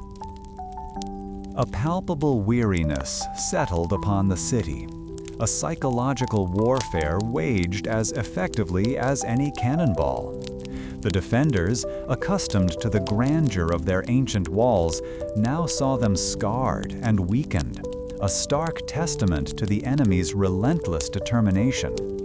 Even the stoutest hearts began to falter as the days bled into weeks, each sunrise bringing the same dread of renewed assault and the same quiet despair over the lack of any substantial reinforcements. The emperor, ever present on the ramparts, offered words of encouragement, but even his powerful presence could not entirely dispel the growing sense of isolation. This creeping desolation was amplified by the whispers that snaked through the marketplaces and along the narrow, winding streets. Tales of dwindling supplies in the Ottoman encampment, meant to bolster morale, were often met with skeptical glances, for the sheer scale of the enemy's presence seemed to defy any notion of scarcity. Conversely, rumors of a Venetian fleet finally setting sail for their relief, though eagerly grasped, were often followed by the crushing silence of its non-arrival. Each false hope a fresh wound to the city's spirit. The very air within the city seemed to grow heavy with unspoken fears, as people started to question the wisdom of holding out when the cost became so apparent. A seasoned merchant, his usual jovial demeanor replaced by a grim resolve, spoke with his peers, his voice low. "The emperor fights bravely," he conceded, his gaze sweeping over the anxious faces of his neighbors, "but I wonder if these walls, as strong as they appear, can truly withstand the fury unleashed upon them. We must consider how best to preserve our lives and our families should the unthinkable happen." Among the defenders, a quiet desperation began to mingle with their courage. Each night, as the bombardment ceased for a few hours, weary soldiers would collapse near their posts, their bodies aching, their minds plagued by the knowledge that dawn would bring the onslaught anew. Prayers for divine intervention became more fervent, more desperate, as the tangible signs of their impending doom grew more pronounced. The flickering hope of a miraculous deliverance, a divine hand to turn the tide, was a comfort, yet it was a comfort that felt increasingly distant with each passing day of relentless siege. The psychological toll was evident in the hushed conversations and the downward glances, the way people clutched their meager possessions tighter, as if to ward off the inevitable. Children, once boisterous, now played in quieter, more subdued games, their innocence shadowed by the grim realities surrounding them. The constant threat, the gnawing hunger, and the ever-present sound of the enemy's engines of war combined to create a pervasive atmosphere of dread that permeated every corner of the besieged metropolis. Even in the face of such overwhelming pressure, acts of resilience and quiet defiance persisted. A group of women, their faces streaked with grime and sweat, worked tirelessly to carry water from the few remaining wells to the soldiers on the walls, their movements steady despite the tremors that shook the ground beneath them. They offered no grand pronouncements, only the quiet dedication of their labor, a testament to a shared will to endure, to protect what little remained of their world. The clergy continued their tireless efforts, not only offering spiritual solace, but also helping to distribute the dwindling food supplies, ensuring that even the most vulnerable received their share, however small. They moved with a calm determination, a steady presence amidst the growing chaos, reminding the people of their faith and the enduring strength that lay within their beliefs. Their devotion offered a flicker of light, a symbol of steadfastness against the encroaching darkness that threatened to engulf them all. In the quiet hours between bombardments, a mother would hold her child close, whispering stories of heroes and saints, her voice a gentle balm against the harsh reality outside their small dwelling. She would trace the lines of her child's face, her heart aching with a fierce love and a desperate prayer that he would know a world beyond the shadow of the siege. This quiet defiance, this unwavering protection of familial bonds, was another form of resistance, a testament to the enduring human spirit. The sheer persistence of the Ottoman assaults day after day began to wear down the physical and mental fortitude of the defenders. They fought with a ferocity born of desperation, knowing that each successful repulse was merely a temporary reprieve before the next wave of attackers would appear. The sheer numbers of the enemy, their seemingly inexhaustible reserves of men and material, cast a long shadow over any lingering thoughts of eventual victory. This grinding reality forced many to confront the possibility of utter defeat, and with it, the profound question of what would become of their ancient city and its people. While some clung to faith and the emperor's steadfast resolve, others began to weigh the merits of survival against the honor of a final, hopeless stand. The psychological endurance of the city was being tested as severely as its famed walls, creating a deep internal conflict that mirrored the external one. The common people that surrounded the city felt both ancient and eternal. The great chain, once a proud guardian of the Golden Horn, now felt like a tightening noose. While the formidable cannon, the basilica, continued its deafening assault on the land walls, a different kind of dread began to seep into the hearts of Constantinople's defenders. This new anxiety stemmed not from battering ram or siege tower, but from the sheer ingenuity of their adversary. The Sultan, it was whispered among the Genoese mercenaries and Byzantine soldiers alike, had devised a plan that defied understanding, a move that would render their most cherished waterway useless. A German captain, his face grimy with the day's dust, gestured towards the hills across the Golden Horn with a shrug that spoke volumes. "They say he's building a road for ships," he muttered, the words tasting like disbelief. This seemingly impossible feat was indeed underway, a testament to the obsessive drive of the Ottoman engineers. Under the Sultan's direct supervision, vast numbers of men labored tirelessly, not with stone and mortar, but with timber and oil. Whole forests were felled to provide the necessary logs, which were then greased until they gleamed like the scales of a monstrous fish. It was a scene of almost frenzied activity, a stark contrast to the weary defense of the walls. Each movement of the immense hulls of warships, inching their way overland on these prepared tracks, was a shockwave felt throughout the besieged city.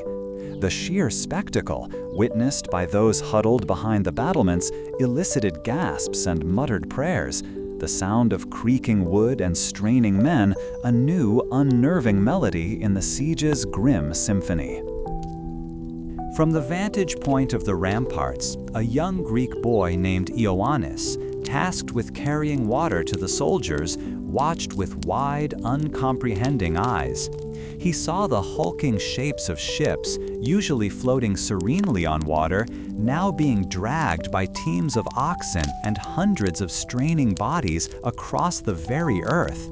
The effort was monumental, a display of sheer human will amplified by the Sultan's absolute command. This audacious maneuver directly challenged the strategic advantage the chain had provided, a defensive measure considered unbreachable for centuries. The whispers among the soldiers turned to urgent discussions. Their focus, once solely on the landward threat, now had to encompass this new aquatic danger.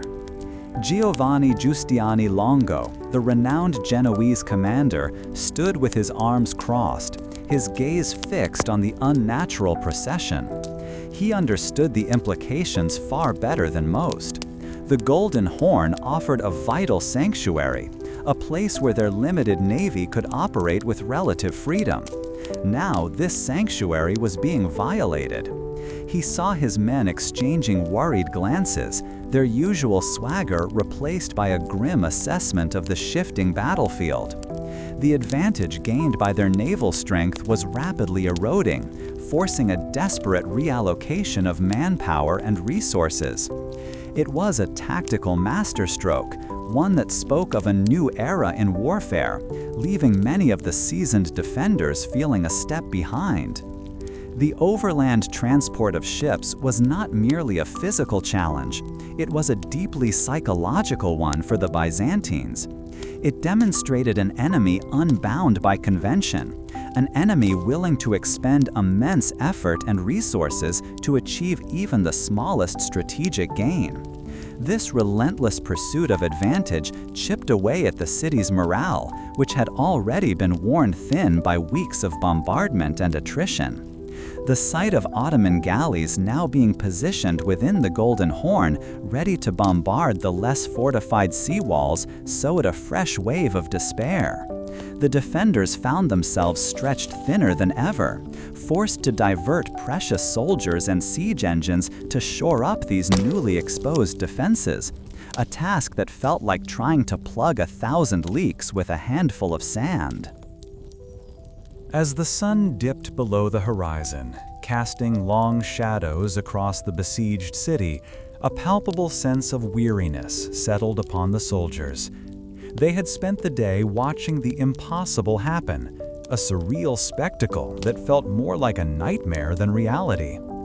Some of the younger recruits, fresh from their villages and unused to the grim realities of siege warfare, openly spoke of omens and divine displeasure. An older soldier, who had seen skirmishes and sieges before, simply shook his head. "It's not about omens, lads," he grumbled, wiping a sheen of sweat from his brow that wasn't entirely from exertion. "It's about a man who wants something very badly and has enough men to take it." The implications for the city's dwindling supplies also became starkly apparent. With the Golden Horn now accessible to Ottoman naval forces, the already precarious blockade tightened further. Foodstuffs that might have arrived by sea were now impossible to intercept. Merchants, who had been nervously hoarding what they could, now faced the grim possibility of their reserves being the last substantial stores within the city. The rising prices for basic necessities, a constant source of grumbling, threatened to erupt into outright panic. This widening chasm between the few who still had something and the many who had nothing was a tension that the siege itself only served to widen. The ingenuity displayed by the Ottoman engineers in moving their ships overland was a subject of both awe and fear. It was a peculiar form of brilliance, one that the ancient defenses of Constantinople had never truly been designed to counter.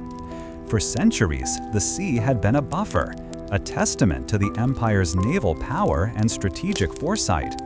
Now, that very sea was being used against them.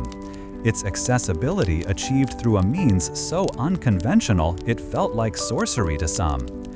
This successful maneuver created a strategic imbalance that the city's leaders could no longer ignore, forcing them into a desperate reassessment of their defensive posture. Among the Greek populace, conversations often turned to the city's glorious past, a time when its walls were impregnable and its harbors teemed with ships of its own.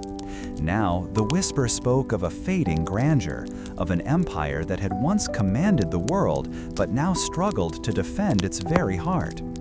A baker, his hands dusted with flour from his last meager batch of bread, confided in a neighbor that he wondered if the old ways of defending a city were enough in this new age of overwhelming force and relentless innovation. His uncertainty mirrored the growing apprehension felt by many, a quiet fear that their heritage might not be enough to preserve their future. As the day drew to a close, the sounds of the campfires from the Ottoman side, now spread across the hills overlooking the Golden Horn, seemed to echo with a new confidence. The defenders could see the lights of their galleys bobbing in the protected waters, a chilling testament to the Sultan's daring stratagem. The chain, though still intact, no longer represented an insurmountable barrier. Instead, it was a relic of a defense strategy rendered partially obsolete, a symbol of a battle that had just taken a sharp, decisive turn. The immediate reality was that the city's most vital waterway had been breached not by force of arms alone, but by sheer, unyielding, and utterly unprecedented engineering. In the gathering twilight, Ionis, his small frame weary from the day's anxious observations, carried his empty waterskins back towards the barracks. The image of ships sailing on land burned into his memory. The siege pressed onward, the constant rumble of Ottoman cannons a gnawing presence against the city's very bones. Within the ancient walls, the dwindling stores of grain and dried meat became a source of quiet desperation, each ration carefully measured by anxious hands. Bakers, whose ovens once churned out warm loaves throughout the day, now worked with meager amounts of flour, their output a fraction of what it once was, and the scent of fresh bread, a comfort of former days, had largely vanished from the narrow streets. The price of even a handful of olives had climbed beyond the reach of many, forcing families to seek sustenance from whatever meager sources they could find. This scarcity bred unease, and whispers of hoarding began to circulate amongst the populace, casting suspicion upon merchants who still possessed substantial stores. A normally bustling market square, usually alive with the clamor of trade and the bright colors of imported silks and spices, now held a more subdued, anxious air. Traders, their faces etched with worry, haggled over prices that few could afford, their usual jovial banter replaced by hushed discussions of dwindling supplies and the ever-present threat from the besieging army. The very fabric of daily commerce frayed under the strain of prolonged scarcity. Anya, a weaver whose nimble fingers had always found solace in the rhythmic clatter of her loom, now found herself sitting by the window, her hands still. The threads for her vibrant tapestries were becoming harder to procure, and the rich dyes, once readily available, were now a distant memory. She watched children playing with small stones in a dusty courtyard, their laughter a fragile sound against the distant roar of artillery, and felt a familiar ache in her stomach, a dull reminder of the dwindling provisions her own family possessed. She wondered how long their meager stores would last. This pervasive hunger began to fray the nerves of even the most stoic. Arguments, once rare, flared with increasing frequency over shared water sources or the last scraps of food. The normally tight-knit community, bound by shared faith and centuries of tradition, found itself tested as basic needs became paramount, pitting neighbor against neighbor in a silent, desperate struggle for survival. The veneer of civic order thinned considerably with each passing day of intense bombardment and escalating shortages. The Byzantine defenders, though weary from constant vigilance and the arduous task of repairing breaches in the formidable Theodosian walls, also felt the gnawing effects of hunger. Soldiers, whose duty it was to repel any Ottoman advance, found their strength waning from insufficient nourishment, making each sortie and each defensive stand a monumental effort. Their armor, once gleaming, now bore the grime of constant repair and the dust of repeated assaults, a testament to the grueling reality of their situation.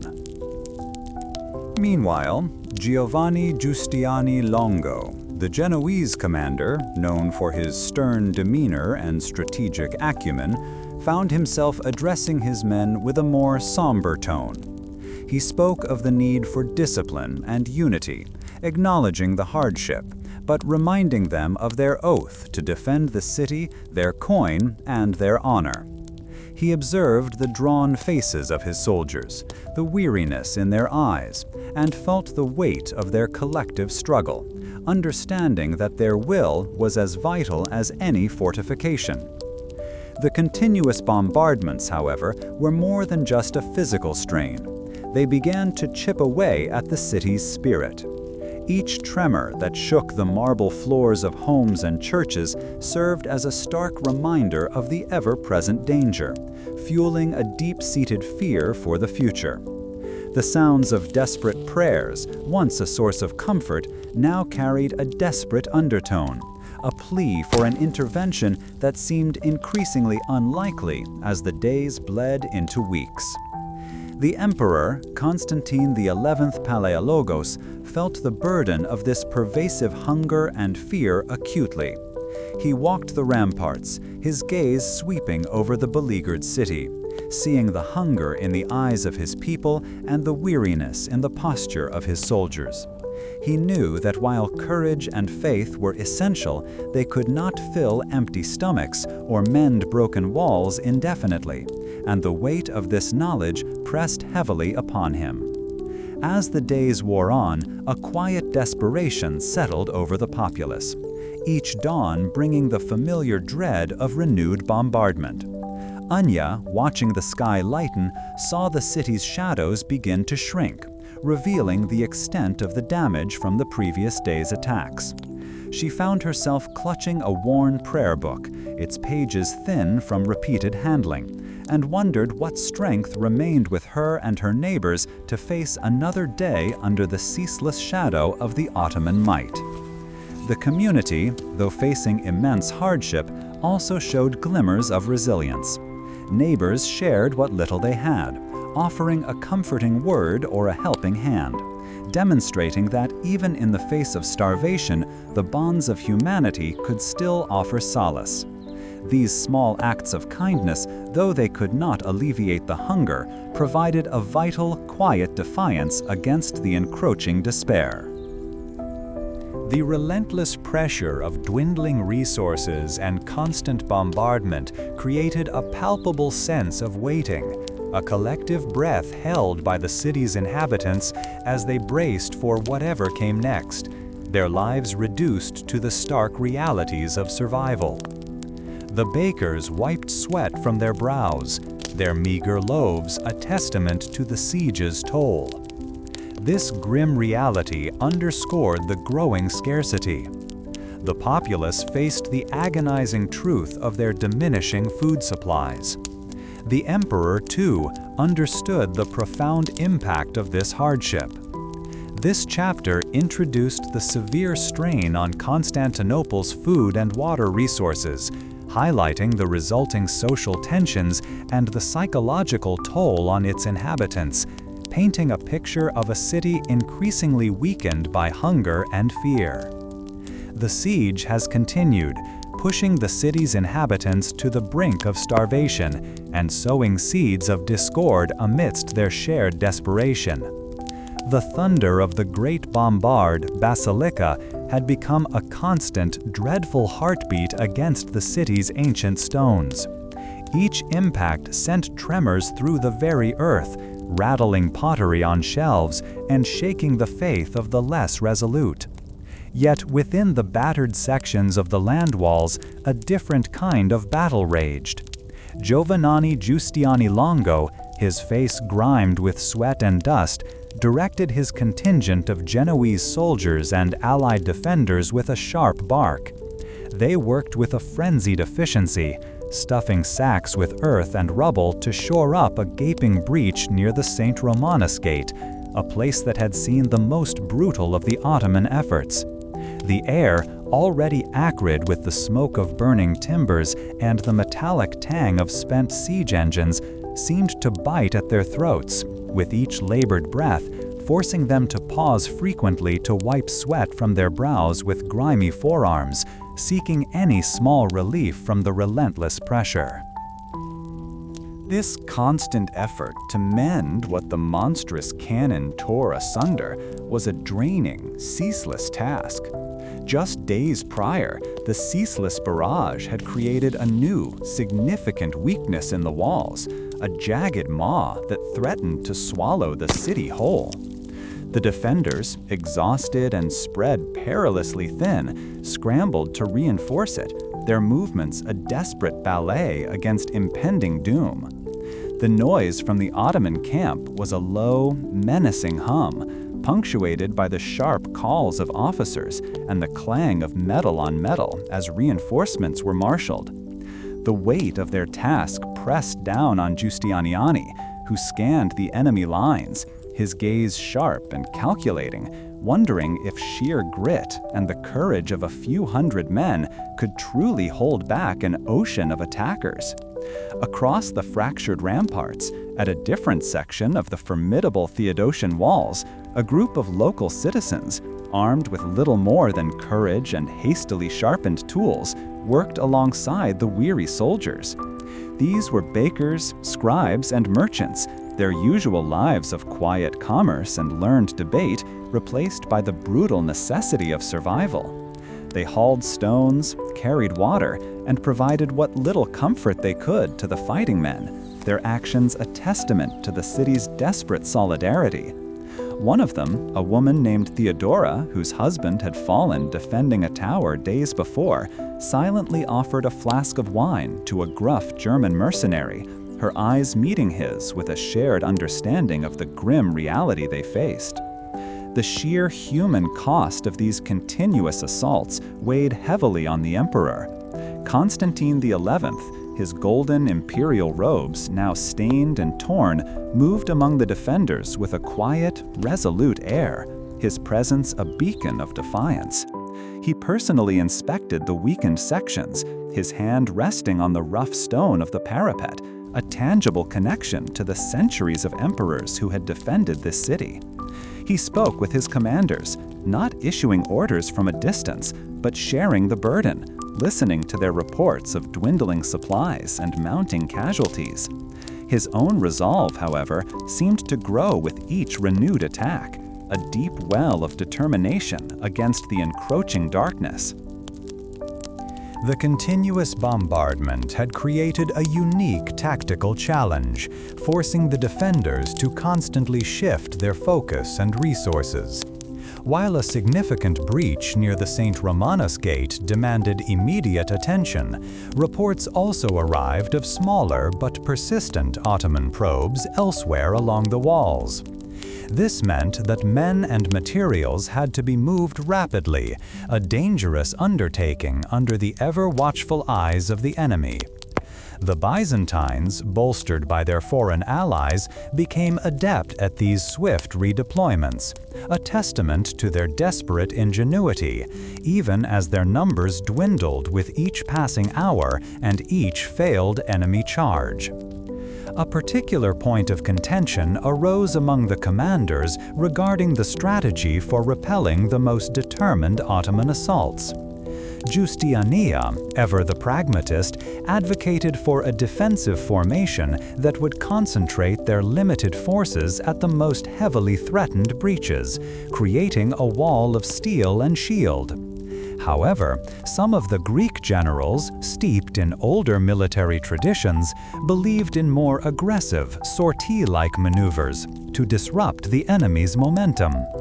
These differing opinions, whispered in tense councils of war, represented a subtle but significant challenge to the emperor's authority, as he sought to unify their efforts against a common, monstrous foe. The Sultan's forces, meanwhile, displayed an unsettling discipline and coordination that unnerved the defenders. The sheer scale of their army, arrayed in countless tents stretching as far as the eye could see, was a constant psychological weight. Ottoman soldiers, driven by a fervor that few on the walls could comprehend, launched themselves with suicidal bravery against the fortifications. The defenders could hear their war cries, a guttural chorus that echoed across the desolate ground between the opposing forces, fueling their own desperate courage. It was a clash of wills as much as a clash of arms, each side pushing the other to their absolute limits. The relentless pounding of the giant cannon had also created a peculiar environmental consequence within the city itself. While the outer walls bore the brunt of the damage, the concussive force of each firing vibrated through the ancient bedrock, causing hairline fractures to appear in buildings far from the ramparts. Water seepage became a common problem in cellars and lower-floor dwellings, and the constant dust stirred by the impacts settled everywhere, coating surfaces with a fine gray powder. This subtle but pervasive disruption added another layer of hardship to the daily lives of the city's inhabitants, a constant reminder of the siege's unseen reach. The strain on the defenders' equipment was also becoming critical. Arrows were in short supply, crossbow strings frayed, and the limited number of Greek fire projectors, incendiary weapons known for their devastating effectiveness, were being used with extreme caution. The blacksmiths worked day and night, hammering out new arrowheads and repairing damaged armor, their forges casting flickering light into the darkened streets. The scarcity of materials forced difficult choices, and the emperor himself oversaw the distribution of precious resources, a somber acknowledgement of their dwindling reserves. Amidst the grim reality, small moments of camaraderie and shared humanity offered fleeting respite.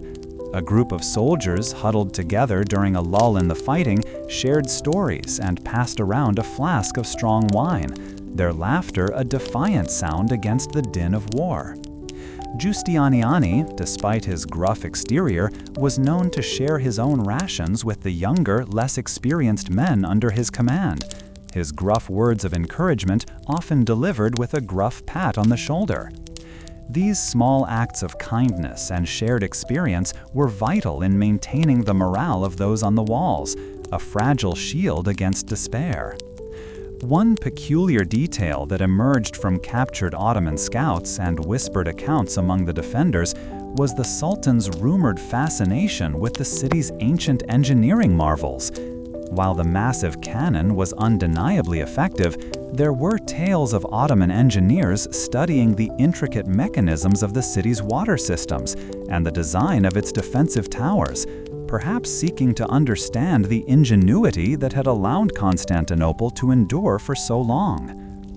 This showed a curious respect for the city's past, even as they sought to destroy its present, a duality that confused some of the more battle-hardened defenders.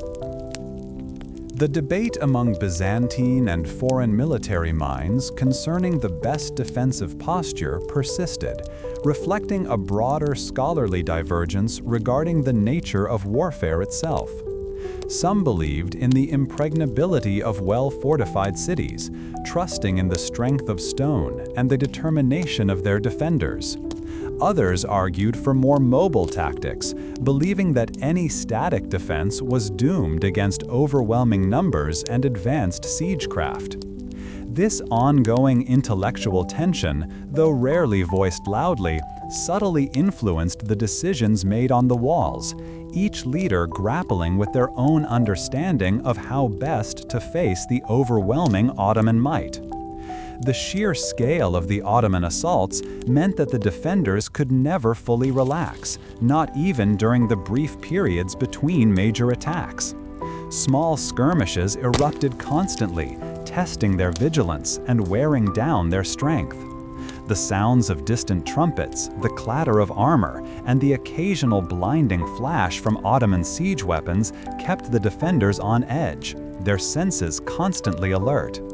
The emperor's advisors constantly brought him reports of minor incursions and skirmishes, each one a reminder of the omnipresent threat. The defenders, particularly the seasoned veterans and the professional soldiers like Justiniani's men, understood that the wall's integrity was paramount. They spoke of the subtle groans of stressed stone, the way certain sections seemed to vibrate more than others, and the increasing difficulty in holding formations when the ground itself seemed to heave. This intimate, almost tactile understanding of the wall's condition was invaluable, providing an early warning system that human eyes alone could not offer, guiding their desperate repairs and their tactical positioning. As the sun began its slow descent, casting long shadows across the ravaged landscape, the defenders took stock of their efforts. The breaches were once again partially mended, the defenders weary but unbroken. They had endured another day of relentless pressure, of thunderous bombardment and fierce assaults. The emperor, his face a mask of exhaustion, but his eyes still burning with fierce resolve, issued quiet words of thanks to his men, his voice a low rumble of determination. Around the battered ramparts, the familiar sounds of weary soldiers cleaning weapons and tending to the wounded continued their ancient rhythm. The weight of the city's fate pressed down on Emperor Constantine XI as he summoned his most trusted advisors to a sparsely lit chamber within the palace walls. The flickering lamplight cast long shadows, mirroring the uncertainty that clung to the air like the faint scent of sea salt carried on the breeze from the distant Golden Horn.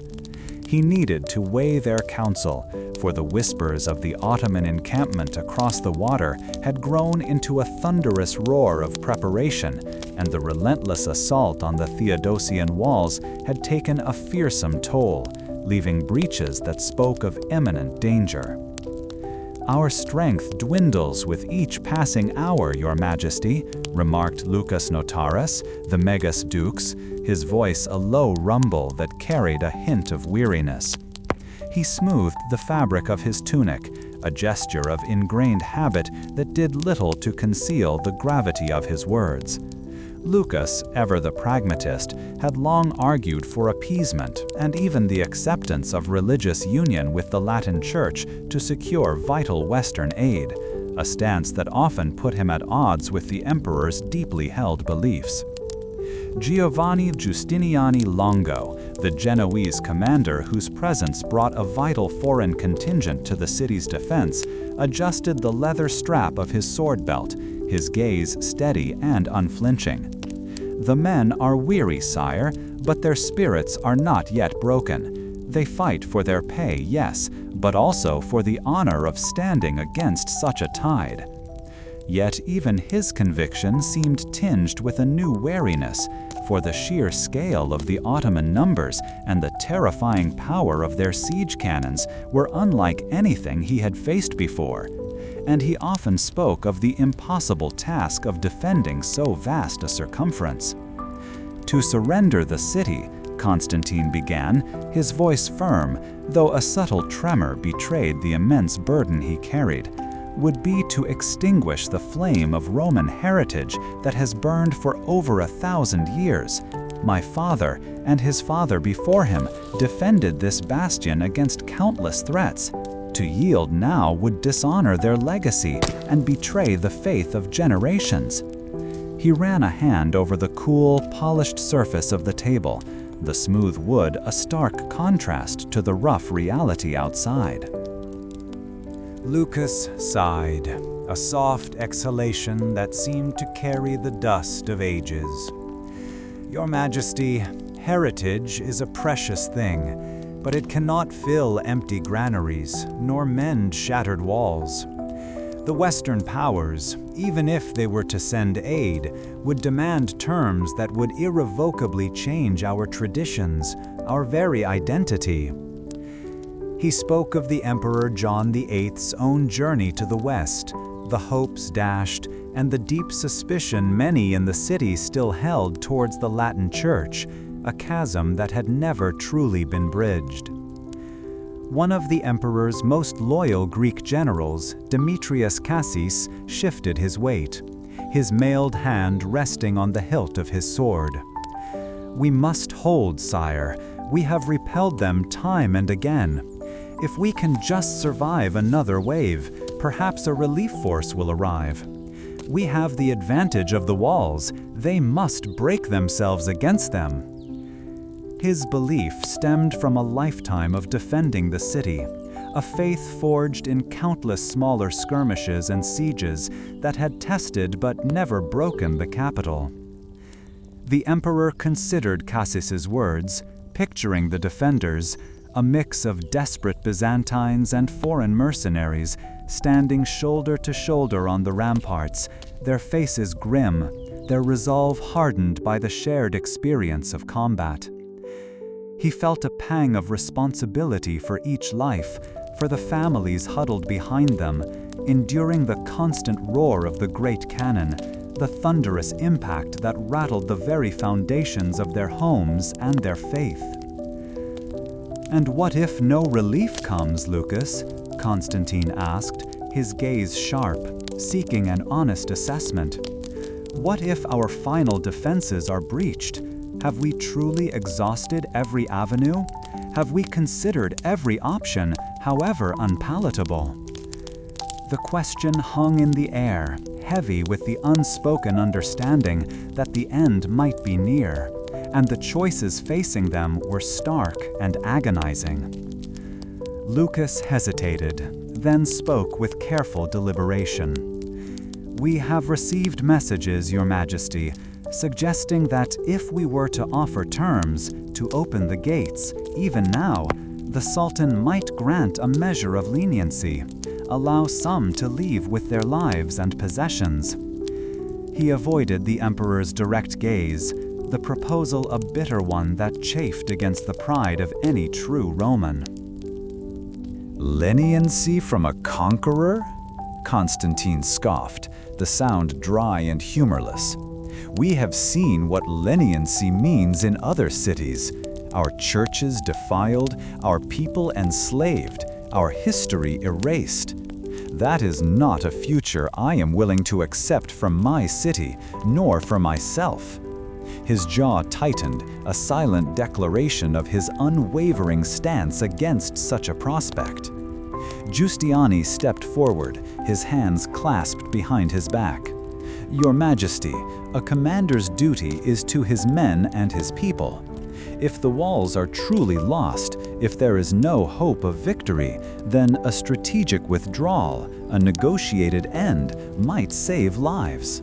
He believed in fighting, in the valor of the struggle, but he also understood the cold logic of survival, a lesson learned in the cutthroat world of mercenary warfare.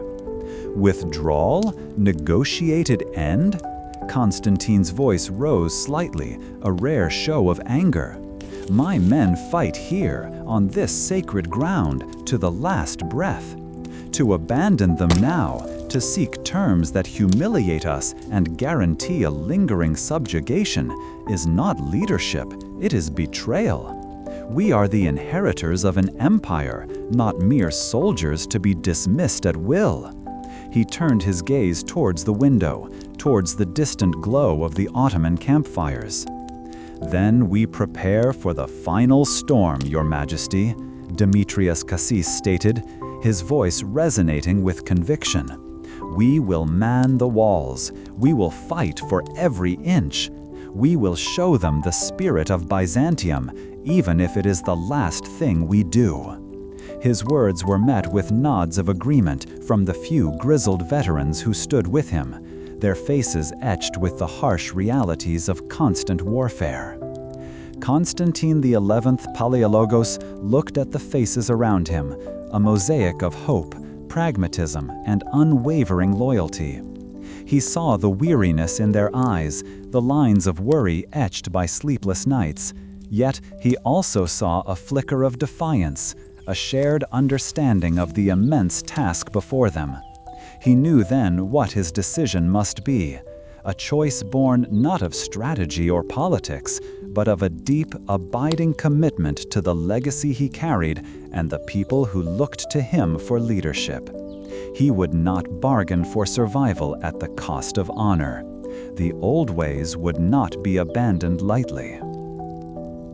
The faint scent of beeswax from the sputtering lamps lingered as Constantine grasped the reports detailing the damage to the walls, the depleted armories, and the dwindling food supplies. The pre-dawn air, still cool before the sun's slow climb, vibrated with a low guttural rumble. It was the sound of thousands of men, a vast, restless sea of humanity preparing for the final push. Across the battered Theodosian walls, defenders listened, their own breaths catching in their throats. The rhythmic chant of prayers rose from within the city, a counterpoint to the din of the Ottoman camp. A blacksmith, his face streaked with sweat and grime from hours of reinforcing broken spearheads, felt a tremor beneath his worn sandals. It was not the earth shaking, but the sheer compressed energy of the enemy gathering their strength for one last crushing wave. This surge of preparation was unlike anything felt before, even after the months of relentless pounding. Suddenly, the low rumble intensified, morphing into a deafening roar as the Ottoman lines advanced.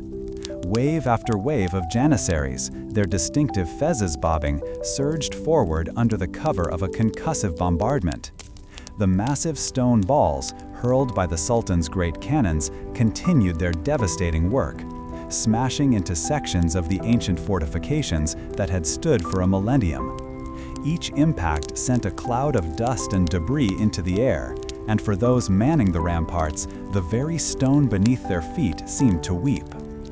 As the attackers reached the outer ditches, the defenders, a desperate mixture of Byzantine soldiers, Genoese mercenaries, and volunteers, hurled spears, arrows, and anything at hand down upon them. Giovanni Giustiani Longo, his armor bearing the marks of countless skirmishes, rallied his men near a particularly large breach. He saw their faces, etched with exhaustion, but also a fierce, almost wild determination to hold their ground. This was not just about defending walls. It was about protecting homes, families, and a way of life that had endured for so long, now teetering on the precipice of oblivion. Yet, despite their valiant efforts, the sheer weight of the Ottoman assault began to tell. The breaches, painstakingly repaired after earlier attacks, widened further under the unrelenting barrage. Smaller Ottoman units, nimble and adept, found ways to scale sections of the wall not under direct assault, their sharp scimitars flashing in the growing light. A young Byzantine soldier, barely a man, found himself facing 3 such attackers at once. He fought with the ferocity of a cornered wolf, fueled by the desperate need to protect his comrades and the fading hope that relief might still arrive. The chaos on the walls escalated as the Ottoman forces exploited every weakness. A critical moment arrived when a contingent of janissaries, having overwhelmed a section of the outer wall, pushed towards an inner gate. The defenders, including the emperor himself, fought alongside the common soldiers, a testament to their resolve. Constantine XI, clad in simple armor, wielded his sword with practiced skill, encouraging his men through his own actions. He knew that the city's fate rested not on grand strategies anymore, but on the grit and courage of each individual standing against the tide. The sheer ferocity of the fighting meant that many fell, their courage ultimately insufficient against the overwhelming numbers. The sound of clashing steel and desperate cries became a constant, terrible symphony. A baker, who had abandoned his ovens days before to join the defense, found himself struggling to hold a section of the wall against a relentless wave of attackers. He fought with a heavy club. His baker's strength now turned to a more primal, desperate purpose, driven by the instinct to protect the very streets where his children played. As the sun finally broke through the haze of smoke and dust, it illuminated a grim tableau. Ottoman banners began to appear atop sections of the Theodosian walls, signaling a terrible turning point. The defenders, realizing the inner defenses had been breached, fought on with a grim resignation. Their efforts now focused on delaying the inevitable and protecting those who still sought refuge. A Venetian merchant, who had seen his fortunes dwindle as the siege wore on, found himself sheltering with families in a crypt, listening to the distant sounds of the conquering army, the realization dawning that his world had irrevocably shattered. The continued onslaught was relentless, pushing through the Carso Gate and spreading into the city. What began as a fierce defense devolved into pockets of desperate, isolated resistance. The Ottoman soldiers, driven by a potent mix of victory and religious fervor, poured into the streets, their initial advance marked by the cries of the populace and the harsh reality of conquest. The once proud avenues of the ancient city became scenes of terror and desperation, a stark and brutal conclusion to centuries of history.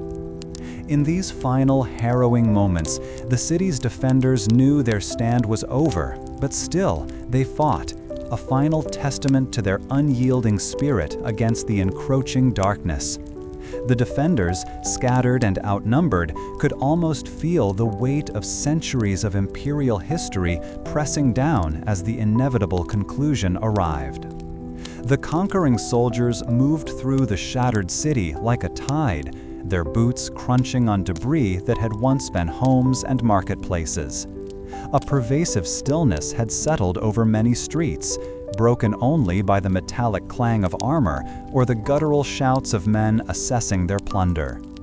Through the gaping holes torn in the ancient walls, the vast Ottoman encampment sprawled, a stark reminder of the overwhelming force that had finally breached the city's legendary defenses. Along the waterfront, the empty hulls of ships lay beached, having been dragged overland through a feat of immense engineering, a testament to the Sultan's relentless vision. Many Byzantines, those who had not fled in the final hours or perished in the fighting, now huddled in hidden cellars or sheltered in the few buildings still standing. A palpable sense of violation permeated the air, a feeling that their world had been ripped asunder. Those who ventured out did so with heads bowed, eyes scanning the ground, attempting to become as invisible as possible amidst the triumphant soldiers. A baker, his hands still dusted with flour from a life before the siege, watched from a shadowed doorway as a group of janissaries, the elite infantry, carried away the last of his prized copper pots. The immediate aftermath was a swirling chaos of destruction and claim staking. Ottoman commanders moved through the once grand palaces, their eyes assessing the wealth and prestige of the fallen empire. They cataloged treasures, claimed residences, and issued directives that reshaped the very fabric of the conquered territory. For the Byzantine elite, those who had survived the initial onslaught, a profound uncertainty had replaced the familiar structures of their society. They were now subjects of a new ruler, their status and survival depending on the whims of those who had once been their distant adversaries. A knot of anxiety tightened in the stomach of Demetrios, a former scribe to the imperial court, as he witnessed the systematic dismantling of the city's remaining order. He saw once proud families stripped of their possessions, their histories now just fragments in the hands of conquerors. He found himself torn between the instinct to hide and the desperate need to understand what future, if any, awaited them.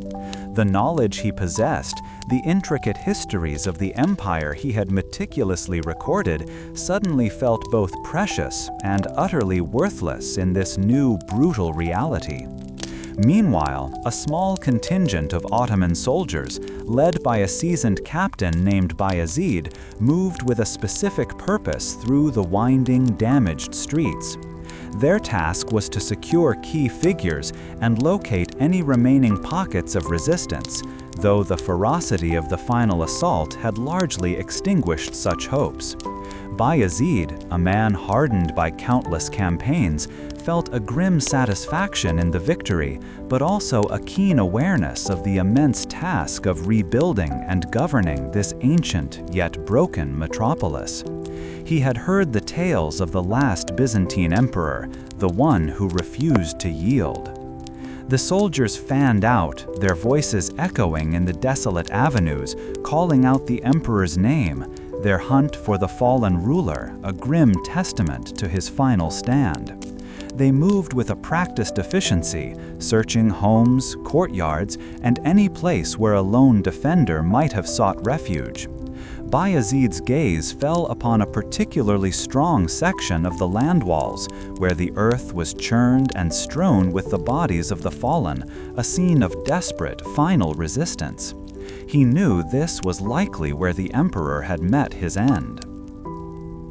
It was in the midst of this grim exploration that his men discovered the body of a warrior, still clad in imperial purple armor, his face turned skyward, his sword still clutched in a stiffened hand. Though the face was disfigured by the ferocity of the battle, the imperial eagles on the tattered cloak and the remains of a diadem were unmistakable. Bayezid approached the fallen figure, a wave of something akin to respect washing over him as he looked upon the defiant posture of the dead emperor, Constantine. This was the man who had refused to abandon his people. The discovery was a momentous one, a tangible symbol of the empire's finality. Bayezid signaled for his men to secure the remains, a silent acknowledgement of the significance of this moment for both the vanquished and the victors. The emperor's ultimate refusal to surrender, his decision to fight alongside his last remaining soldiers in the breaches of the walls, had become legend even as the battle raged. His fate, now starkly evident, served as a powerful symbol of Byzantine resilience and the tragic end of an era.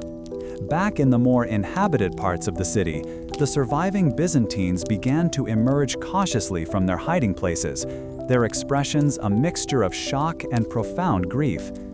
They saw the victorious Ottoman soldiers moving through their streets, carrying their spoils, and a deep sorrow settled upon them for the life that had been extinguished. A group of women, their heads covered in dark cloths, gathered near a desecrated church, their silent weeping a stark contrast to the boisterous celebrations occurring elsewhere in the city. The emperor's fate, whispered from one survivor to another, became a focal point of their communal grief. His final moments, fighting valiantly, a sword in hand against overwhelming odds, offered a tragic but powerful narrative of defiance. This story provided a shared experience of loss, a rallying point for those who remained. It cemented his image not as a leader who had presided over a decline, but as a martyr who had faced the inevitable with courage, a stark contrast to the grim reality of survival under new rule. The impact of the city's fall reverberated beyond its walls, a seismic shift felt across the region. For the Ottoman Empire, it was the ultimate prize, a capital that would solidify their ascendancy and become the jewel of their expanding dominion. For the remnants of the Byzantine world, it marked the definitive end of an empire that had endured for over a millennium, its legacy now scattered like embers across distant lands.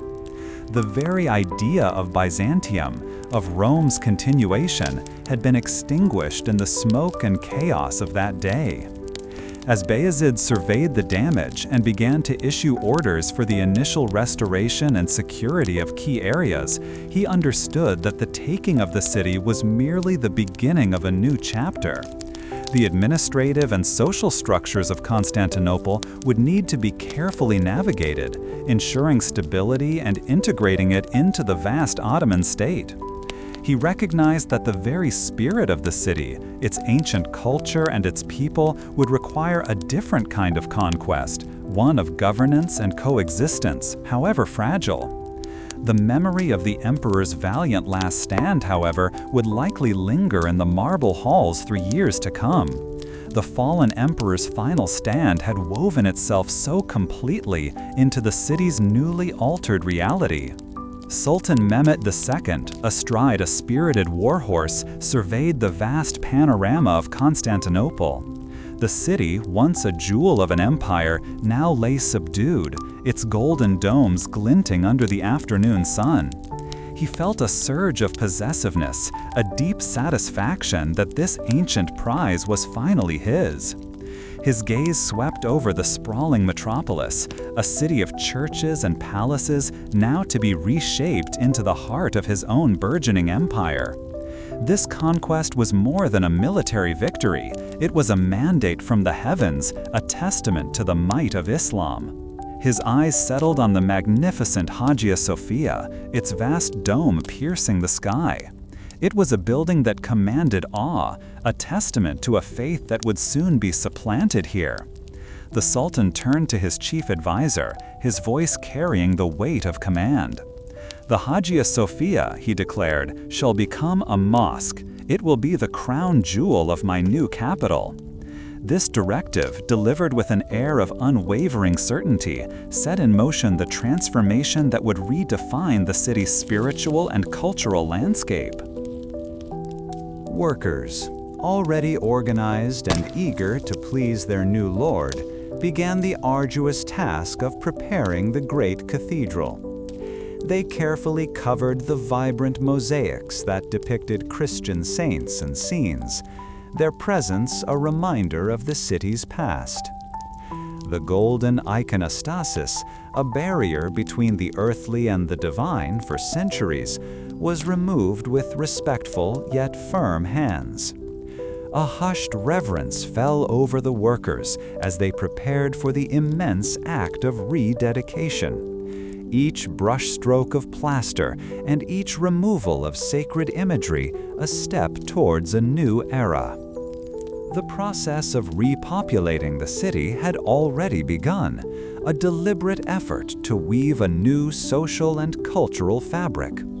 Messengers, swift as hawks, had fanned out across Mehmed's vast territories, calling skilled artisans, merchants, and farmers to make their home in Constantinople. From Anatolia, from the Balkans, from as far as Egypt, people began to arrive, their carts laden with goods, their spirits filled with the promise of opportunity in this newly conquered land. They spoke in a multitude of tongues, their diverse backgrounds a testament to the Sultan's vision for a truly imperial city. Among the new arrivals were families of weavers from Tabriz, their intricate silk patterns a renowned treasure. They observed the remaining Byzantine citizens with a mixture of curiosity and caution, their own traditions carefully maintained. These original inhabitants, some still bearing the shock of the recent conquest, moved through the streets with a new wariness, their familiar routines disrupted by the influx of different customs and languages. A baker, his hands dusted with flour, watched a group of Ottoman soldiers pass by, their turbans and robes a stark contrast to the familiar attire of his neighbors. The Sultan, ever keen on assessing his new domain, made a point of inspecting the city's infrastructure. He noticed the intricate water systems, the sturdy bridges, and the remains of grand palaces, all bearing the mark of Byzantine ingenuity. Yet he also saw areas in need of repair and reorganization, reflecting the strains the city had endured in its final years. He ordered improvements to the marketplaces, ensuring that trade, the lifeblood of any great city, would flourish once more under his dominion. A common, yet unusual, practice began to emerge as the city settled into its new identity. Sultan Mehmed, in his desire to foster a sense of unity, decreed that all citizens, regardless of origin, should contribute to the city's beautification. This meant that even the simplest householder was encouraged to plant flowers or tend to a small patch of greenery outside their dwelling, creating a surprising splash of color amidst the ancient stone. This small civic duty, though minor in the grand scheme of empire building, fostered a sense of shared responsibility, even among those who had only recently arrived. Discussions among learned men, both within the Sultan's retinue and among the remaining Byzantine clergy, touched upon the future of knowledge.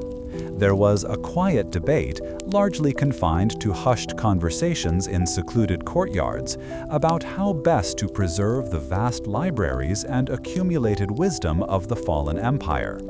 Some argued for complete integration, believing that the Ottoman embrace would safeguard and perhaps even enhance these ancient texts. Others, however, harbored a quiet fear that much would be lost, misunderstood, or simply left to decay under a new regime. As the days turned into weeks, a rhythm began to establish itself. The call to prayer echoed from the minarets, a sound that became increasingly common. The scent of roasted meats and unfamiliar spices wafted from newly opened food stalls in the bustling bazaars. Children, ever adaptable, began to learn the new greetings and customs, their laughter a surprisingly familiar sound in the reawakening streets. The world had indeed shifted, and the people of Constantinople, whether by choice or necessity, were slowly finding their place within it. The intricate process of transformation was far from over, a grand experiment in cultural synthesis and imperial ambition. Sultan Mehmed II, confident in his vision, oversaw the rebuilding and reordering, a task that would occupy him for years to come. Across the city, the sounds of hammers and chisels mingled with the chatter of new voices, each contributing to the unfolding destiny of this ancient, newly reborn metropolis. As the sun dipped below the horizon, casting long shadows across the city, the muezzin's call to evening prayer rose from a nearby minaret. The air, clear and still, carried the familiar sound, a comforting constant in a world reshaped. The weight of the city's collapse pressed down on those who remained, their lives now a fractured reflection of what had been. Along the waterways, where once busy docks teemed with merchants from across the known world, a somber quiet had fallen, broken only by the creak of a lone fishing boat or the mournful cries of gulls. Some families, their homes reduced to rubble or seized by new authorities, sought shelter in the surviving structures, the scent of damp stone and fear clinging to them like a second skin. They clung to familiar routines, a baker still rising before dawn to tend his hearth, his movements automatic, a silent protest against the chaos that had reshaped their world. Others, their hearts heavy with loss and uncertainty, began to turn their gaze outward, seeking new shores and opportunities beyond the fallen walls. A small group of artisans, their hands accustomed to shaping metal and wood, gathered their tools and meager possessions, whispering of safer lands across the sea. They spoke of reaching Venice or Genoa, cities that still prided themselves on trade and craftsmanship, places where their skills might be valued, and where the memory of Constantinople's grander days might find a new home. This exodus, though small at first, marked a silent beginning to the scattering of a people.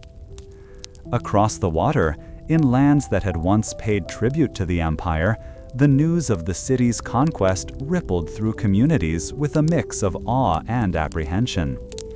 In villages that had long followed Byzantine customs, elders gathered to discuss the implications of this seismic shift, their faces etched with concern for the preservation of their faith and traditions.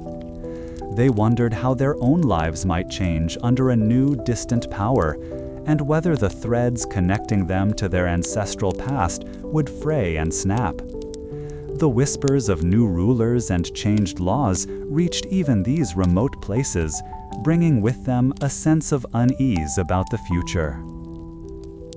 The clergy, too, faced a profound challenge in guiding their flocks through this upheaval, their once proud cathedrals now subject to new decrees.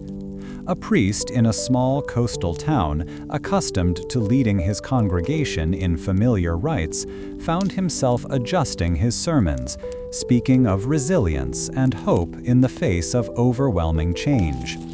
He spoke of the enduring spirit of their faith, even as the physical heart of their religious world had been subdued. His words offered a sliver of comfort to those who felt adrift, their spiritual anchors uprooted by the city's fall. Meanwhile, across the fragmented territories that had once formed the empire's vast expanse, pockets of Byzantine culture began to adapt and endure in subtle ways. Families who had fled the capital or its surrounding regions in the years leading up to the siege found themselves carving out new existences, often in lands where their language and customs were unfamiliar. They learned to blend into their surroundings, practicing their faith in secret gatherings or weaving their traditions into local customs, creating a mosaic of cultural survival. This quiet persistence demonstrated a deep-seated commitment to their heritage. The transmission of knowledge also took new forms, as scholars and scribes who had escaped the city's collapse carried precious manuscripts and learning with them. In monasteries nestled in distant mountain valleys, or in burgeoning intellectual centers in the West, these individuals worked to preserve the vast literary and artistic legacy of Byzantium. They meticulously copied texts, translated histories, and shared stories, ensuring that the wisdom of their civilization would not be lost to the ages, though the grand libraries of the old capital were now under different stewardship.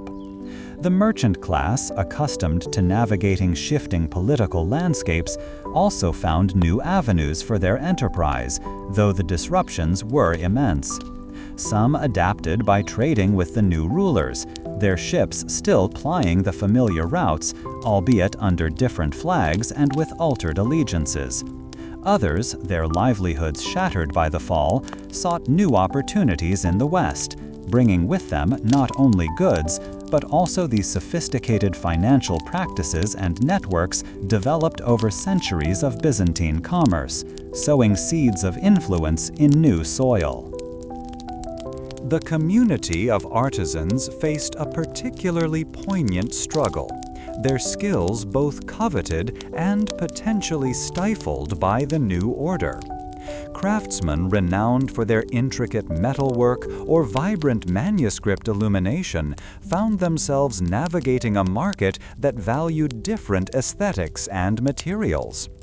They learned to incorporate new patterns and symbols into their work, a delicate balancing act between honoring their heritage and meeting the demands of their new patrons.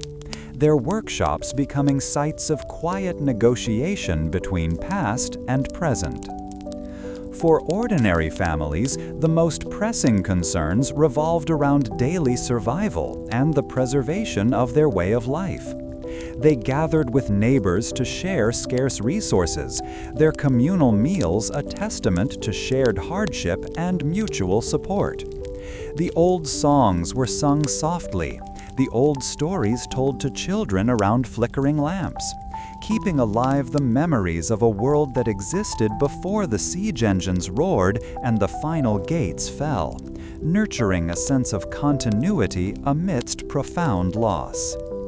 The question of identity became a constant companion for many, as they navigated their place within the newly established order. Was one still a citizen of Byzantium when its walls had fallen? Or was one now subject to a different empire? This internal questioning led many to adopt a dual perspective, outwardly conforming to new expectations while inwardly holding fast to their cultural and religious heritage, a testament to the enduring strength of identity. The dispersal of Byzantine scholars and artists, though born of tragedy, ultimately contributed to the cultural richness of many European cities. They brought with them not only their artistic techniques and philosophical ideas, but also a unique worldview shaped by centuries of imperial history, influencing the artistic and intellectual currents of their new homelands and ensuring the legacy of the fallen empire lived on. The echoes of Constantinople's grandeur did not fade entirely, but rather transformed, finding new expressions in the dispersed communities that carried its memory forward. The resilience of its people, their ability to adapt and preserve their heritage in the face of immense upheaval, spoke volumes about the enduring power of culture and identity, even when their physical center was lost. The day's quiet dispersal of families had left its mark, but life in the scattered communities of the former empire moved forward. As the final echoes of the last days of Byzantium fade, let the weight of history settle softly around you, like the dust of ages that once covered Constantinople. Imagine the quiet murmurs of the city's inhabitants, each breath a testament to their enduring spirit amidst the rising Ottoman tide. Picture Mehmed the Conqueror, his gaze fixed on the formidable walls, and Constantine XI, his resolve a flickering flame against the encroaching darkness. Feel the quiet anticipation that must have permeated the very stones of the city, the hushed conversations about battle preparations and the ever-present tension. Now, as you drift into slumber, let the intensity of the siege itself recede, replaced by the stillness that follows even the most momentous events. The Byzantine fall, though a period of profound change, ultimately led to a new dawn.